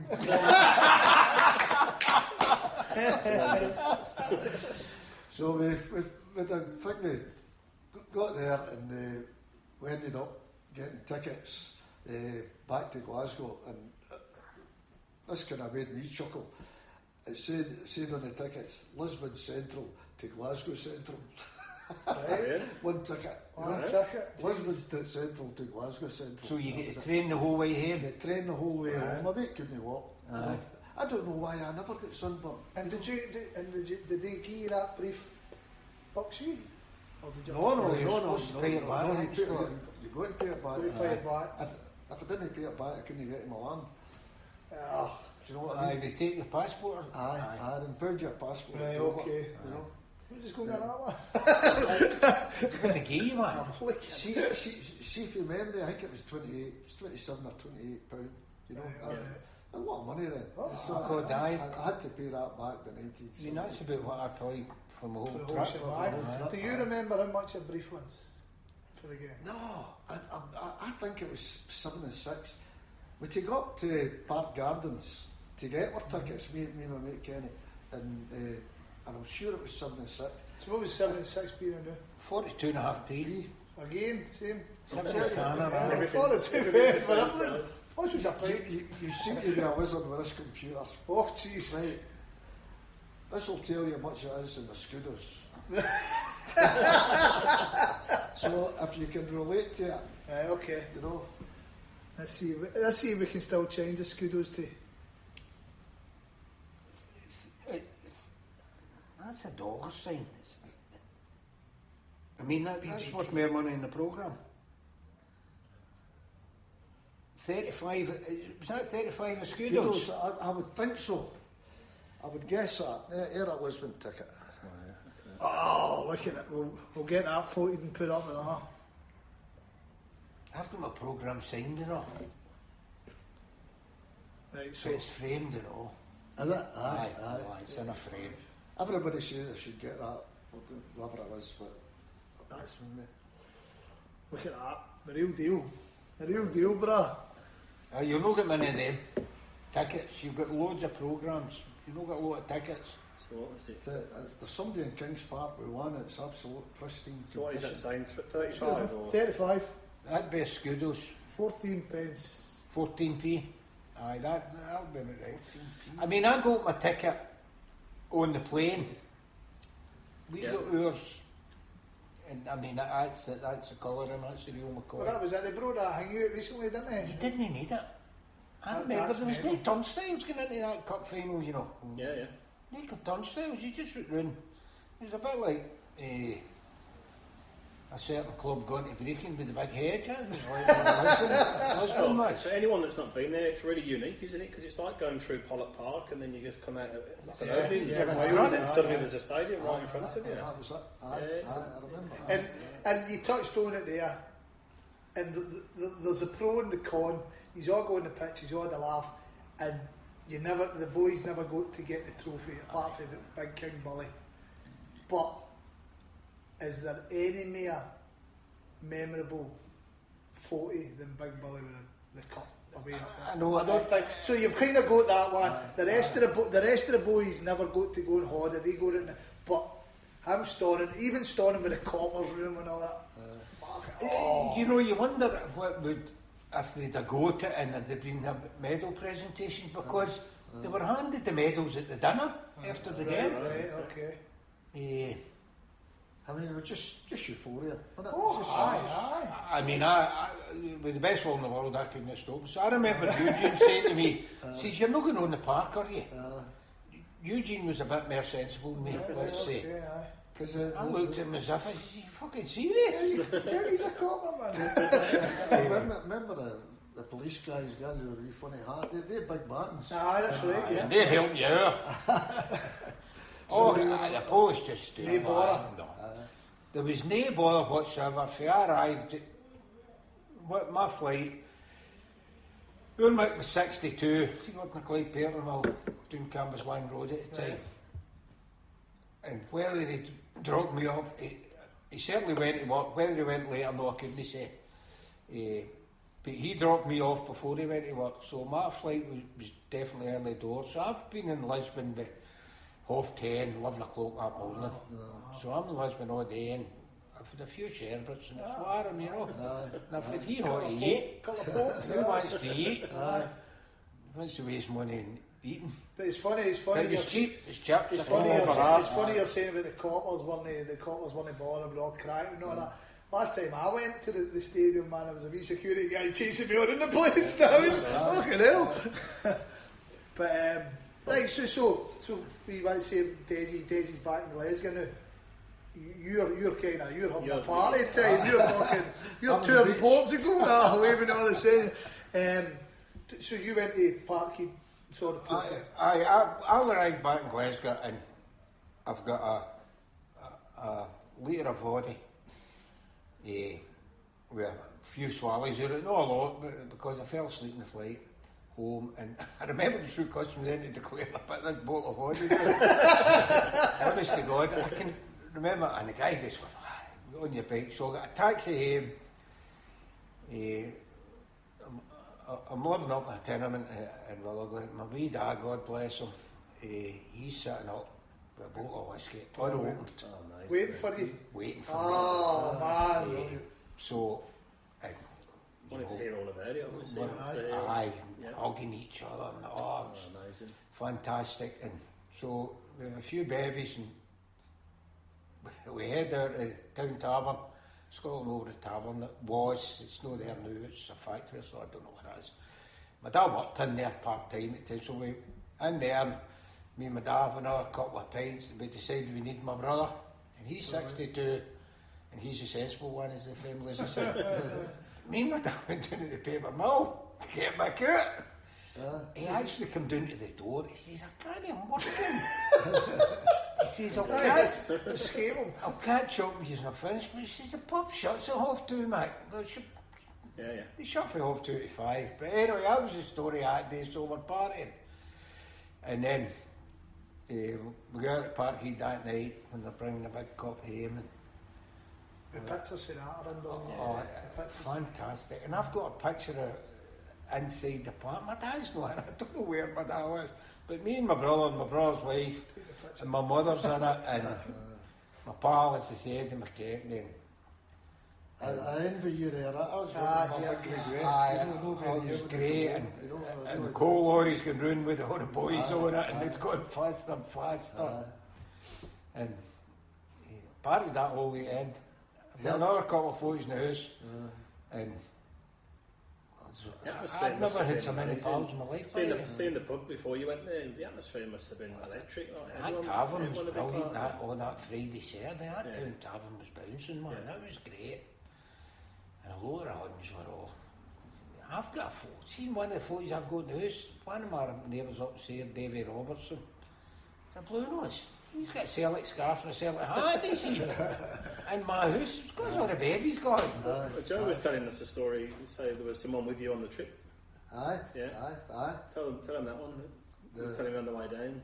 What was that one again? The boy that wanted to take you then to a Rangers game afterwards. Aye.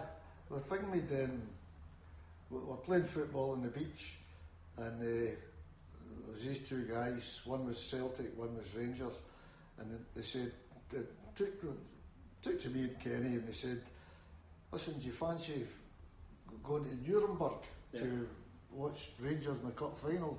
A few days later it was, you know. Kenny says, oh, that will be bloody right, I'm going to see them. No chance. That was it. I never got to answer it, you know. You were the god. I was the god. Obviously you two were at the game, but what would have been the situation back in Glasgow for people watching the game? Would it have been finding a house with a TV or whatever? Well, that'd been a big issue there. Yeah, well, that's what I mean. I mean, I know what my dad, my brother, my cousin Jim, it was his house, my uncle Jimmy, they were all in Jim Wilson's house. That's You were saying that. a pal of his, a pal of Scott's granda. Jim was a pal of mine and all. Well, you know Jim. So they're up in Mitchell Street, you know where Arcade is?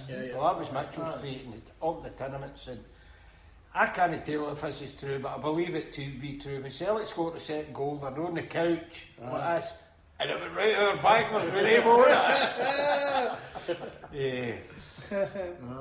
And apparently there wasn't a soul in the streets during the game, and they all headed straight into Brady's. That was a pub we all drank at that time, the Glen Bar. Right. Big Dennis, mad Celtic pub. Dennis McInerney. Dennis McInerney. So they all headed over there. So it was Yahoo and all the time. I mean, it was fabulous. Best day of my life, following football. Oh, I've said, Joe mentioned San Sebastian. I had one of the best days of my life. Well, 2 or 3 days of my life in San Sebastian. We played Real Sociedad about 82, round about there. The John Aldridge that played for him at that point, wasn't it? Yeah. John Aldridge, remember? He may well have done it, aye. Oh, what a trip that was brilliant. Heard that someplace. Oh, fantastic. It's a great place, San Sebastian. We landed lucky. There was a guy, he was a priest.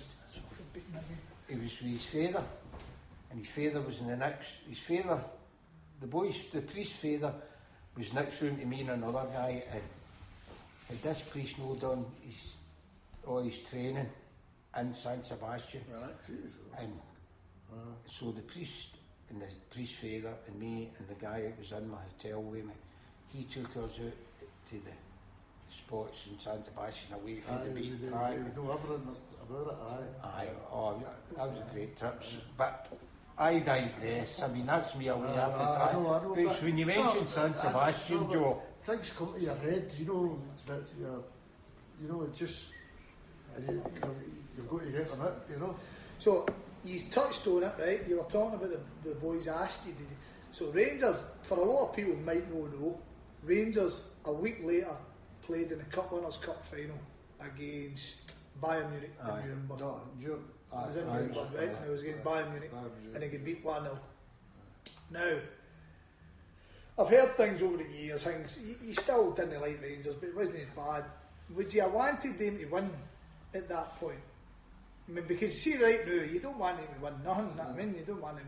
I don't know if you're talking to me. I'm talking to anyone. Let's put it serious? Right? But it wouldn't have bothered me. Because he'd got the big year. I mean, you know what I mean? Aye. No, I didn't want them to win. No, I mean, they took a shine off us winning because that's a week later, and they're coming in with a big cup making a Yahoo to put it. Seriously, no, I didn't want it. It wouldn't have bothered me. Wouldn't have bothered you now. No. Right, I just always wondered because I had that problem knowing how my mother knew. I'm with you, Desi, but I don't know. I think if we've won everything else, you're kind of going. Well done in your wee cup. Well, you think how they're feeling? They've lost the league, finals, everything. battered them with And we everything. won everything with the big cup. There'd been ongoing consequences. If they'd won that, you'd never forget it. They've got 2 trophies. Yeah. Maybe they put in an extra stand up. I must say, I never wanted to win that time. When Liam first spoke to you, Joe, and then James, and to give you a wee bit of a backstory, I said something on the Homeboys, right? I said I don't think there's any of the Vogue boys left that went to Lisbon. I don't think and I got a message, basically called me a bum. For this gentleman sitting here, right? So the initial thought was, well, we're just going to talk about Lisbon, but since we've got you both here, and since we're both there, let's push right on to Milan, right? So the following season, Celtic, come back to what we were talking about, the free draw. Celtic were paired against Dynamo Kiev. First round, pumped it. Straight out. First time it's ever happened. That's right. So it was a kind of big king, but to be honest, we've just spoke about the pros and cons of no seeding and all that. There's So a bit of furore about that in Oscar. How so? We weren't supposed, reigning champions, we weren't supposed to be play in that round. That's what my favourite said, aye. I mean, I don't remember all the political comings and goings at the time, but we weren't supposed to play that round. I remember that now, something like that. That was my dad said to me, and I did. I think we drew away from home and all that. Did we The lose the beat first 1-0. game at Park Eden and draw away from home? In the second leg? I'll tell you in 2 seconds, bro. Once it kind of loads up. Thought he says we were good at these computers. Right, we'll find out in a second. That's it going, right? But I was saying to Desi, I don't know if you kind of, I never, again, you hear about these seasons and you hear about what we do and stuff like that. There's the Dynamo Kiev. Oh, there's that. Dynamo Kiev versus Celtic. First game at Parkhead, 20th of September 1967, we get beat 2-1. We were 2-0 down and Bobby Lennox pulled it back to 2-1. And over there, we drew 1 each. Bobby Lennox scored again. Took the lead. God, they've scored in the last kick. They've scored in the 89th minute. Jeez. I remember it. We were much better in the second leg. I think there was a lot of fury about us playing that game, and I think it affected the team in the first leg. And well, Big Jock maybe got together in the second leg. We were unlucky. It must have been a shock to lose that first leg after being so imperious the season before. I was shattered. I can remember this day. I was shattered. Get knocked out in the first round. I thought we were going to win it again. There was this dropping into the... No. 4 different trophies. When I was looking at this, because I didn't want to kind of hang about in the 2 seasons in between, but I was saying to Desi on the way over, Celtic lost 4 games in the season following Lisbon. 4 games, right? We lost the second game of the season to Rangers. That was our only league defeat. We lost 1 game to Dynamo Kiev. We lost the Scottish Cup first round to Dunfermline. Good team. And then we could beat Alpha Racing Club. So we could beat 4 times in 4 different competitions. And that was it. Wild, man. Wild stuff. And then, right, so no to kind of overlook that. So we've done that year. We're all kind of disappointed that we came roaring back the next year. We do another domestic treble the following year. We do another domestic treble. And we get to the quarterfinals of the European Cup. And we could beat Alpha Milan. Penalties. Right, that one, or was that? Oh, no. Was that? Aye.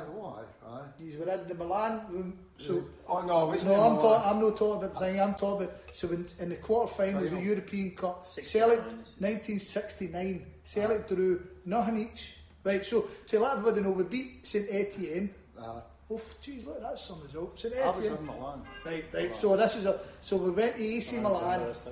In the 19th of February 1969, we drew nothing each. And you were in Milan for that game. I was in Milan for that. So is this your second game? Is this your second time away? Have you been anywhere else in between? No, nowhere else. Right, in between. okay, right, alright. That was my second game. And what made you pick that one? Were you like near the door or something? I don't know. Apparently he just said, want to go to Milan. And I just said, We've all got pals like that, eh, Ben? I flew this time. Was it December? I remember it being February. February. I remember it being very cold. But they gave you a cushion on the way in to sit on, you know, in your seat type thing, you know. And we're in this bar, and I remember this woman coming up to me as I found out later it was a lady of the night. She came up to me and she said, so many lira for this and so many lira for Rome. And I kept thinking to myself, she's wanting money for Rome. But I found out later it was room. Obviously didn't participate, you know. She wasn't getting a beer money. It was just an accent, you know, Rome. So, I mean, look at that. That was the 19th of February. Second leg was the 12th of March. And we gave you 1-0 at Parky. 76,000. Was that the game Billy McNeil gave the ball away, stand side, and they ran up the park and scored? I think Billy McNeil did give the ball away. They gave the ball away, stand side, and they scored with it, not often. You know? That was very disappointing, you know. Aye. And then, so we've won the treble that year again. Brilliant. So we're going into it next year. You're back in this, we've missed out in the quarter-finals. And then comes 69-70 season. Now, two ties for two very memorable Celtic ties for different reasons. So we'll talk about, I mean, God, we look at that. If I'm right, we've got here in the 12th, and so we beat Basel 2-0 over the two legs in the first round, right? And then in November, we've beat Benfica 3-0. And then in the return game, Benfica battered us 3-0. And Celtic won the tie on the toss of a coin. That's right, I remember that. 2 tosses. Billy McNeil won the toss twice. Right, I never knew there was 2 tosses. Aye, he tossed to see who to call. Right. To go. We Billy McNeil won that, then won the next one. Oh, brilliant. Right. A fantastic 3-0 win over Fiorentina in the quarters. We could beat 1-0 all there, but still went through. And that sets up, right, as I say, I wanted to talk about the final, but we can't no talk about this game because there's so many shows Harper done, and they asked the question, what was the game you would like to go to outside of Lisbon? And I've always said Leeds United, no even away one, Leeds United at home at Hampden Park. So I'm presuming both you guys were at the home game, were you at the away game? Aye. Both of you are at the away game. Both of them. Fantastic. Both of them. This was a serious team, wasn't it, as well, Leeds were? They were told they were the best in the world, weren't they? Oh, they tell us, the English papers tell us that we're going to leave with Flairways. Can I tell you, my mate at school was Eddie Gray. Wow, brilliant. Good. Oh, you're flinging him out, you're flinging him out here. Boy right enough, isn't it? We went to Our Lady in St Margaret's Kinnan Park together. Aye. Anyway, I'm digressing. No, digress. No, well, after I'd seen him a few times, but then I was working in Manchester, and I went up to Main Road one time. You were working in Manchester during the time of this? Aye. Right, okay. Went up to Main Road and waited in Eddie coming out, and I came out with Peter Lorimer. Right, okay. Right. So he's doing, like, great. So he says, we're playing the replay of the cup against Man United through at Leeds. Would you like to come through? I says, aye, fine. He says, right, he says, I'll lay on 4 tickets. Right. So I goes into work, load of Manchester United fans. I says, right, usually on the transport, and I'll lay on the tickets. You know? So we, 4 days go through to You're Leeds. daft, are you? We goes through to Leeds, you know, up to the doorman at Leeds, you know, I said, any tickets there for Joe Lilley, you know, and the guy goes, nothing there, you know. I said, Jesus, these bears are at my back, you know. Sure, I said, Eddie Gray left him. I said, oh. But it was another wee guy from Castle called Jimmy Lumsden. I don't know if you remember Jimmy, but anyway, him and Eddie went to Leeds together, and Jimmy came out and says, what is that? I says, Eddie said he'd lay 4 tickets for us. He says, right. He says, go down to the players' entrance. If they're not there, come back up. He says, and I'll get it sorted out, you know. Down to the players' entrance. Any tickets there for Joe Lilley? Bum. There we go. Oh, Great. 4 of the best seats in the house, and a wee card admits one to the players' recreation room. Oh, no! Eddie, well done, sir. Well done. So I've seen him a few times after that. Right. One of the times we were playing Leeds United, in fact I've got a ticket there and that thing, we're playing Leeds United at Celtic Park, And I'd seen him a few times about London, and, about England, and about Glasgow, and I'd got to know Peter Lorimer, right? You know, but things he'll never remember Joe Lilley. So anyway, I took my brother-in-law Michael, friendly at Celtic Park pre-season. Celtic versus Leeds goes up. And they sign Eddie, you know, and Michael, he was maybe 14 at the time, quite disappointed. And I seen Peter Lorimer, there's a wee horseshoe of people around him, you know, honey God, shows a city. He went up, he stepped to us, he says, "How you doing, Joe?" Yeah, really? He says, "You looking for Eddie?" I says, "Aye." He says, "I'll go and get him." Brilliant. Eddie came out, he says, "Many tickets?" I said, "2. Good man. Always liked Eddie Gray, but he's been up again. Right, so tell us about your trip down here. So you'd have been working in Manchester at the time, so you were just jotting a line. And what about yourself? You doing the bus? You were working in London, so you're coming up. We're all taking the British pound here, aren't we? That's how I remember all the English newspapers just completely wrote Celtic off as if they didn't need to bother turning up. They were like superstars in England at that point, weren't they? I probably remember half that Leeds team, you know. But they were a dirty team and all. They were a dirty team. Billy Bremner, Norman Hunter, Jackie Charlton. Charlton. Who was the other ones? Madeley. Johnny Giles. Paul Madeley, aye. Johnny Giles. Who's that thin Clark? Alan Clark, striker. Alan Bremner, of course. Terry Cooper. Maybe Jimmy put in his back pocket at Hampden. Aye. That was a great night at Hampden. My memories of Hampden are far better than Elland Road. Right. Steaming at Elland Road. Elland Road was a case of in and out with a job in it. Job done. Get in Scored there. the first few minutes, didn't it? Big was it Pfeiffer? Pfeiffer? No, it was big Pfeiffer. What do you call him? George Conley. George Conley. But right, so the first game, I came without wanting to labour on it.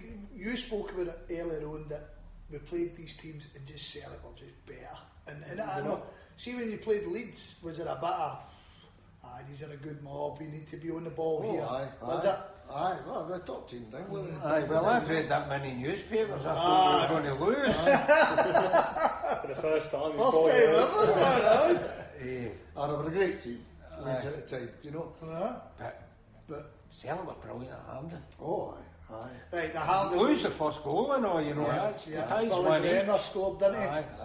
It's 120,000 we're talking. Well, the officially. 132. 132, and my dad's adamant there was more. That's the last game there was I was punters at climbing with everything. Say that again? That's the last game I was at, football match I was at with my father. Me and my dad were all at that game together. Didn't go to many games with my dad at that point, time, you know. 22 or 23 knew everything. You all where my dad did. So, but that's, me and my dad and Mick went in that game with that. Right, so, last time we beat Dutler Prague 3-1, you were booked up, ready to rock and roll. What about this one? What are you thinking? You beat Leeds 1-0, you're coming to Hampden in the finals in Milan. Are you already booked up, or is that I didn't go to Milan. You didn't go? No. Right, sorry. Mick went. Right, okay. No, I didn't go to Milan. The 3 cup finals I've only been at 2 of them. Right, so, okay, we'll bounce that down to yourself then. I didn't book, you know, previous to it. Right, okay. But it was just sort of, I'll go to the final, booked it. That was 4 or 5 years when. Right, okay. Like Des done at Lisbon, it was in and out. And you've been before, obviously, the game before, so a little bit more familiar with Milan. Aye. You know what Rome means? So are we talking this? So obviously we beat Leeds. It must have been an amazing game, amazing day. But like the way the 67 final was this Celtic elevating themselves a bit performance-wise, or just the better team, just consistent and strong again? Certainly, they were a better team at Elland Road as well, but at Hampden they were different class. I think that can affected us. I mean, I thought we'd won it, and I thought we'd won the European Cup. I definitely thought. And I'm sure that seeped through to the players. Well, I'm actually pretty glad you said you weren't there, right? I thought you said you were there, but I'm pretty glad because now we can get the two perspectives. You're in the game and you're in Glasgow, right? And you're kind of, I presume the two, like you've just said it. In fact, we've won it. We've already beat the best team in the world. We're up against guys who've done nothing before. Who are Feyenoord. Who are they? Exactly. We're the arrogant ones this time, eh? And that's a fact, Scott. And you've taken the lead in the game. It's interesting because you hate to think, I would agree, we all hate to think the Celtic being the arrogant ones. We hate to see Celtic because we always like to think we're punching up the way. So being at the game and seeing it kind of unfold, was it heartbreaking or was it a case of dot the cap to them? No, it's heartbreaking. Really heartbreaking. You know, it's, the fact that you'd flew over expecting so much, and they didn't deliver that time. You know, so, but there you go. That's you know. It is. In and out. I mean, just didn't turn up on the night. Just didn't play very well. Just didn't seem to be there. You know, what was this? Was it? What was there something to do with money? There was an argument about money. Well, according to the newspapers. Yeah. It's supposed to be wee Bertie that led the revolt. There used to be guys earning buttons, and winning. Winning everything. Not making any money in them days. Celtic have got 100 odd. Celtic are taking the semi-final Hampden for 130,000. Aye. So fair dues to the boys, isn't it? But that didn't help you. Sitting in the ground. No. It shouldn't have cropped up. You know, it should never have came to that. If that story's true, it should never have came to that. And in Milan before the game, was it like the same numbers or was it less numbers? Good atmosphere or just a bit more relaxed because people thought? I would say it would be the same numbers. Again. What about them? I would guess. Sorry. What about them? They had a big support. Did they have a big support? Because they're mainland Europe. You know. Exactly. And the Dutch are known for taking a big wad anyway, aren't they? They're trumpets. What you done the other night there? Did you see it? Have you seen that? What was that? The PSV fans. Did you see that? No. PSV fans, tricolours. Oh, I saw the Celtic flag in there, and that's when my brother came home. He was effing and blinding about their trumpets. He was obviously gutted, and he was blaming their trumpets. Disappointing. Says you couldn't hear a thing for them. So what was it like for you in Glasgow then? Got it, absolutely. What did you do? Watching the house? Watched it in the house. I was down in my luck financially at that point in my life. Right, so, okay. I couldn't afford to go. I wasn't in a pub, I just watched it here. But you're confident as well at this point? No doubts at all? Yeah. As I say, I really didn't know who Feyenoord were. I knew Milan were 67, but pretty confident. I thought we'd won it that night at Hampden. So did my brother, so did my dad. They still 132,000 that were there. And I think the Celtic team thought they'd won it that night. What was the chat from Jock after the game? Did he say similar, maybe underestimated them, or do you remember? I can't really remember much about it. It was really disappointing. It's been just a straight line up the way, hadn't it, from the minute you come in and up the curve the whole way. I mean, it wasn't a happy trip home, I'll tell you. I better believe you. You just want to get home after it. That's it. We've all been there. Many times, I can tell you a wee story about Billy. The thing I'd been at functions and Billy McNeil had been there, but I'd never wanted to win with him at any time. But my granddaughter Alexis, she's started in a nursery school that Billy McNeil's son had opened, but we didn't know this. I didn't know this at the time. My daughter, she wouldn't know any different, So, however, basically my wife went to pick her up, my granddaughter all the time.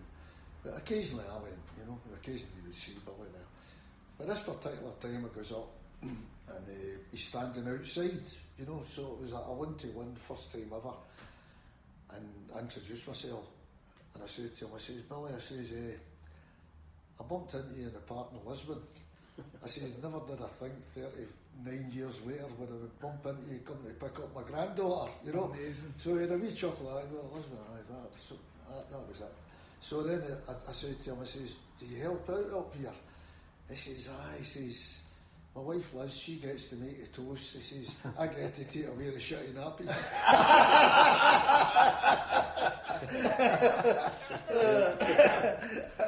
Brilliant, man. Aye. That was a kind of humble big guy, wasn't he? You know. So I mean, in my experience of meeting them men, they were all humble. I mean, I dare say, Des, you've got a million stories about Bobby. Oh, because Bobby through Ireland, Bobby drank the Vogue and stuff like that. I dare say you've got a million stories.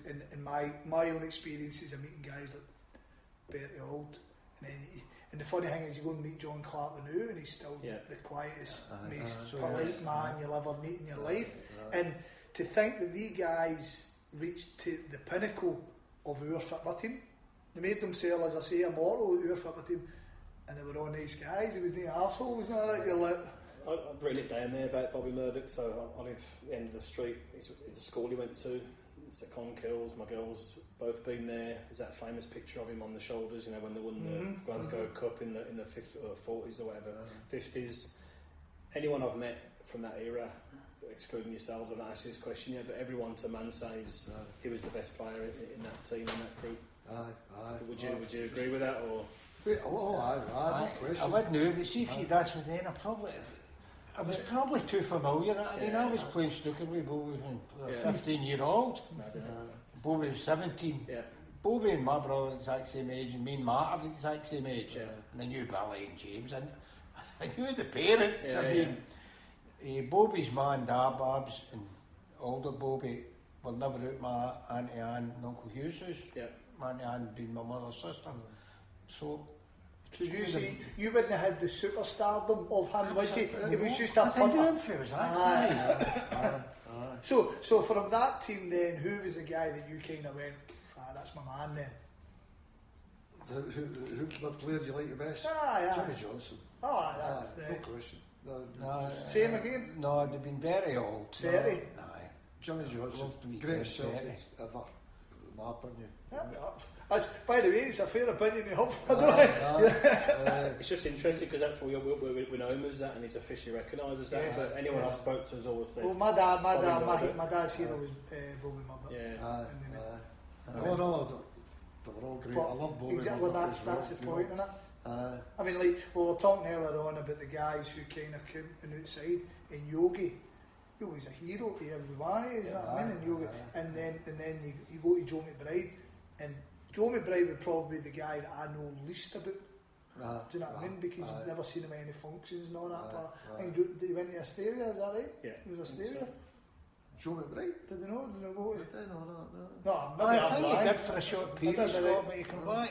But it's just so he. I know Wally Wallace is there. You know, he's still there. But I didn't. Well, maybe I've got the two of them mixed up. I mean, it's Willie Wallace. Jock Stein bought Willie Wallace. That's right. Because Joe was injured. They bought for Hearts, I mean, they were. I think you've done all right with our knowledge. They just weren't superstars to us. Yeah. No. They were sort of our generation and all.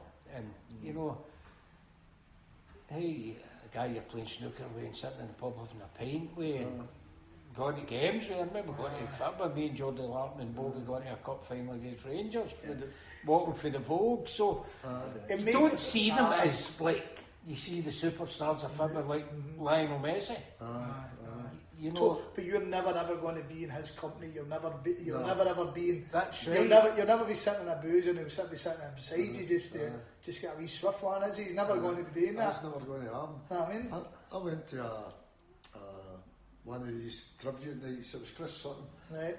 A good number of years ago, in Crown Plaza, I think it was, and you could get near most of the players that was there. But see Henry Larsson. There must have been about 6 security. Nobody got near him. Absolutely nobody. And I think that kind of sewers things. I mean, you kind of go. Just never get near him. It's even worse now. I can't get near them. I mean, the Lions, you know, I mean, when I was involved, I was the secretary of the Vogue. It was me and Jody Lamb done fixing everything and everything. I think you mentioned that people just want to turn up, get their tickets and go to the match. And the majority of people do, and that's what they should do, aye. But you'd play the year dances and they bother get players. Yes. No bother. When you think about it now. No chance. It's the hardest well, shit in the I think world. you said that when we were coming out in the car, you have a St Paddy's Day night now. Because you've no chance of getting a player. Yeah. See, I've been involved with the Kano Foundation, and I've done kids dances and Christmas parties, and we've occasionally had a player, but it's not one of the main players. I'll send someone, but security guy will come with him, all timed to perfection. He gets in for 10 minutes, does his thing, and then whipped straight out again. You know, it's such a different. I think coming to the end, the last few dances we had with the Vogue, we had always had them out in New Orleans. That's what they were doing. Yeah. I've still got letters in the house. I've offered them to Brian Comerford when Brian was running the bus. They've Billy McNeil, Davy Haven, they were managers. You wrote to the manager asking, and then they just sent you a letter telling you to ask the player. And I've got a few letters for different players. They should really be with the Vogue. Gone that long. I'll say it to the boys. It's interesting you're talking. I remember we had a do in the Common Kills and wee Georgie. I don't know if wee Georgie would still be running the bus. I think Brian and Mikey had taken on the bus, right? So they go, obviously, we go Bertie, because wee Georgie knows them all. So we go Bertie. Bertie's, we all know what a guy that guy was. And Bertie, and it was there. So Bertie was in, and we were sitting talking, we were asking questions. Bertie and Danny McGrain, that's who it was. And we were sitting, and I think it just came after a poor season, so everybody was a wee bit down. But the wee man, he's like, right, I need to go, boys, right? And before they see George was a wee moan, right? Yeah. He used to moan at you, cause don't be doing that. And Bertie stood there and he's like, right, before I go, everybody, hail, right? And he walked out and George stood up, shut up, everyone! He started it. Brilliant, man, brilliant. That's been amazing, hasn't it? Yes. I think that'll do us, boys. Absolutely brilliant. I've thoroughly enjoyed that. Right? We could go in for a good couple of years. We could get right through. As soon as you start talking about Celtic, easy peasy, yeah. Easy peasy. Aye, you start to remember things. Aye. So the thing for me is, being from Birmingham originally, I love listening to stories about old games that people went to. You know, Jason, yourself, Harper. You know, tell great stories about all these games. And my father-in-law was in Milan for the final in '70, but he passed away just after I met my wife, so I never got to meet him. But I would have loved to. My mother-in-law was saying, "You two are getting great, sitting talking about Celtic." So it's been brilliant to be able to hear the story from these guys, hasn't it? From them days. And I mean, you know, as years go on, there's less and less that are actually at Lisbon. So I think it's quite good. It gets recorded. Some stories. My mate Kenny down in London, he said, "I'd love to do a survey of how many people that was living at Lisbon still alive." Must be a very few years. Well, past. I mean, who do I know? I know Matt was there. David Jackson, God rest his soul, he died suddenly. Goodness, that'll be 2 years in November. He was there. His brother Tony was there. Tony, again, died. So, we're not getting any younger. No. You've got incredible memories. He's done absolutely brilliant, boys. Told a great story there, so thanks for your time. Gentlemen, thanks for your time, really appreciate it. I appreciate you inviting us. Good. Really so enjoyed it.